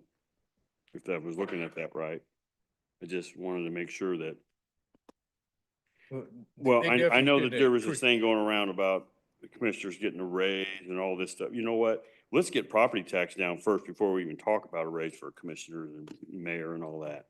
But that's what I was trying to get at was it just. We definitely don't have a raise for commissioners or mayor Yeah. in this budget. Good. I mean, it Good. would be We like- don't need a raise until we get property tax down and figure out all this mess that's happened, that's going on, then, yeah, then let's talk about a raise. But that's why I just want to make sure that we just this just wasn't slipped in there somewhere. That's all. Thanks. Thank you. Well, I can tell you what's not slipped in there, and I challenged commissioners last year. We went revenue neutral, and I took the call of action. I didn't take a pay raise. My salary went revenue neutral. I know Commissioner Burrows didn't take a pay raise. I believe Commissioner Bylum didn't take a pay raise, and if I missed anybody, I apologize. We didn't take any pay raises last year. So my salary is revenue neutral along with the rest of this unified government. And I can tell you, and my chief of staff is here, she works on my budget. For those that may have questions about the mayor budget, we've operated under budget every year, because I believe in practicing what I preach. And we've drastically cut our budget, and we've cut a lot of expenditures around our budget, because I can't be the mayor and say we need to tighten our belts and then I balloon my budget. And I can tell you, we don't have no 1 point anything $million budget at all whatsoever. I have not taken any travel this year as part of being revenue neutral. The money's there. We've given money back to this unified government every year out of the mayor's budget. And you can look at those numbers, they speak for themselves. I take pride in that because I'm a man not just of do as I say, I do what I say we all should do, and that's tighten our belts. So I don't just talk the talk, I walk the walk, and I challenge anybody to look at our budget. Coming into, I cut out security of about 4 or 5 officers and a captain. on a detail. For those of you know, I got beat up over a vehicle that was entitled to every mayor that staff gave to me. I just asked for an SUV. I didn't go out and order it myself. It wasn't mine. I gave it back because I said it might be a little too expensive for my taste after the cost came out. And there's other things we did in the mayor's office too to cut costs. But this commission also cut costs. So it ain't just the mayor's office. I know that commissioners, some of the things that they could have spent money on, they chose not to spend money on. So I can honestly say to the public that's watching, this body of elected officials, we've done our job to tighten our belts as well. And I just don't want that to go lost. And I know that we're committed to that. So Commissioner Burns. Thank you, Mayor. I think we need to move on. These gentlemen have been on their feet for over 2 hours, and this was informational only. I think we can get down in the weeds later with our budget things, and I think that was our intention to do. And everybody's questions was good tonight. I get that, but I think we need to move on.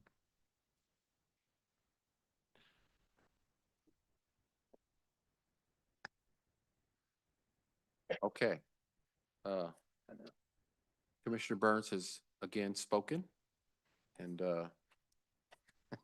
which he does eloquently every meeting. So we thank you, Administrator. Thank you, Budget Director. We appreciate the presentation. I think you got enough feedback to work with moving forward. Commissioner Davis said it. I'll reiterate it. This is just an information only. It is a presentation. We've got to October 1st for this commission, this community, our staff to work together to get to a budget that hopefully we all can live with. So thank you again for the work that's been done, and we know it's going to continue to be put in for this budget.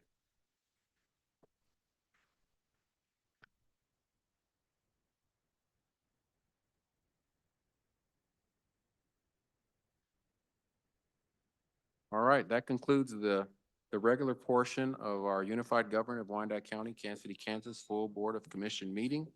I'm going to adjourn us in that capacity, but I'll need a motion to adjourn us back into the Board of Commissioners, from the Board of Commissioners, and as the Land Bank Board of Trustees. Bynum, so moved. Davis, second. I'll accept those motions. Clerk, roll call. Roll call. Burrows. Aye. Townsend. Aye. Burns. Aye. Hill. Aye. Kane. Aye. Lopez. Aye. Stites. Davis. Aye. Bynum. Aye. The vote is 9-0. The motion carries. All right. We are now the Land Bank Board of Trustees. Do any members of the Commission or County Administrator wish to set aside any item on the Land Bank consent agenda? That's what we're working on tonight. I'm sorry, Commissioner Townsend. Thank you, Mayor. It's not a set aside so much as I'm asking for a correction of the record. In the packet, it shows item 12, land bank options, non-consent. These were projected for build of 15 homes. I think there are 13 lots identified, and it's shown in the packet as land bank non-consent. These came to the meeting Monday as consent items. I think the confusion came in was when I asked for a set aside so I could merely comment on them. So for the record, I believe they should be shown as consent items. There was no opposition to them. So I think that was merely a. I can speak to that, Mayor, if you'd like. Go ahead. Sure, yeah. So, we do have other consent items. Should we get through those votes and then talk about, is that okay with you, Commissioner Townsend? Yeah. Okay, so we have this first item here, which is the land bank option extension. This is for the Dominique Experience. They're building a community center, and it has been recommended for approval, so move to approve. Second. Oh, I'm so sorry. Yeah. Let's go ahead and move to approve all of the items on consent. Thank you. I'm in my motion. Okay. Before we accept that, Commissioner Townsend, I'm sorry. Well, that's why I wanted to speak to that. So these would also be on the consent agenda. They are not, they are mislabeled here as non-consent. Okay, clerk, she can address that. Commissioner, the reason that the FMJ properties are on the non-consent agenda is because they were fast-tracked. Therefore, they don't go on the regular consent agenda. Yes. They were fast-tracked, yes. And when we say, this Commissioner Davis, when we say consent for the committee context, that means there was no particular, and Wendy, please do, there was no community comment for that particular item. That's what we meant in that context. For this context, if it is fast-tracked or if it's not a unanimous vote, then it has to go on non-consent. Legal clerk, please correct me if I'm wrong there. That is correct. Thank you for that clarification. But as a result of this discussion, people know that there was no opposition. Yes, there's to no these. opposition. All right, thank you. Okay, there's a motion. Commissioner Lopez. This can actually wait till this motion's over, I guess. I'm sorry. Well, what's the? Well, just a quick question for Land Bank Board. Who monitors when the parcels are transferred to the developers when they build their homes? Who monitors when they're building, when they're building their homes? If they're in the build stage, then that would be building inspections because they would have received a building permit. So it'd be the NRC. Okay, because, for instance, there was a land bank that was transferred over in Argentine, and they built a house, and the construction crew threw all of the remnants down in the ditch, and then we got the big rain, and that's what caused a huge flood right there at 39th and Strong. So I don't know like who to like, hey, and now it's all overgrown. The whole ditch is completely overgrown, and until those weeds are knocked down, then you can see all the remnants down inside the ditch. So, maybe get that addressed. Sure, yeah, that would be the NRC because again, it transferred from the land bank. They pulled the building permit. Now it is transferred out of the land bank. So it's the responsibility of that property owner, and then the NRC and police would be responsible for that. Okay, thank you. Okay, thank you, Commissioner. We have a motion and a second. Clerk, roll call. Can I clarify who was the second, please? Commissioner Hill. Thank you. Roll call. Burrows. Aye. Townsend. Aye. Burns. Aye. Hill. Aye. King. Lopez. Aye. Stites. Davis. Aye. Bynum. Aye. The vote is 9-0. The motion carries. Thank you. We have no further business tonight. Oh, there's one more Yeah, item. one more. One more item. I stand corrected. Yeah, Mayor, I can take this one if need be.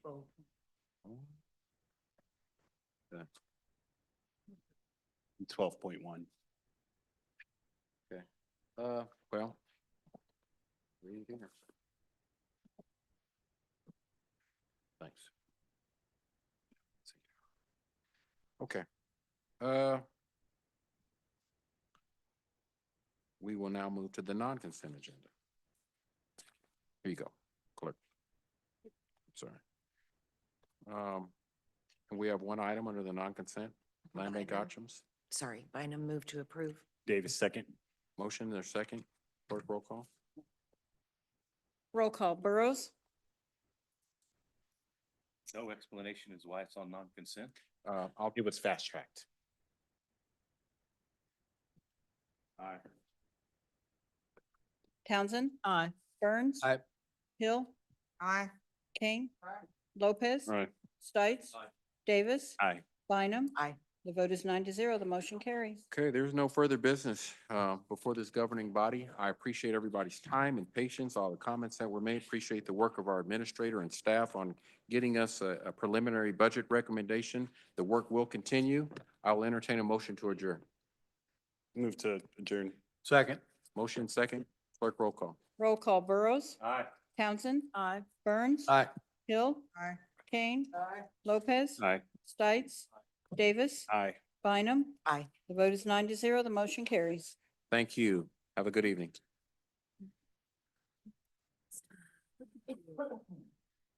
Almost to the penny.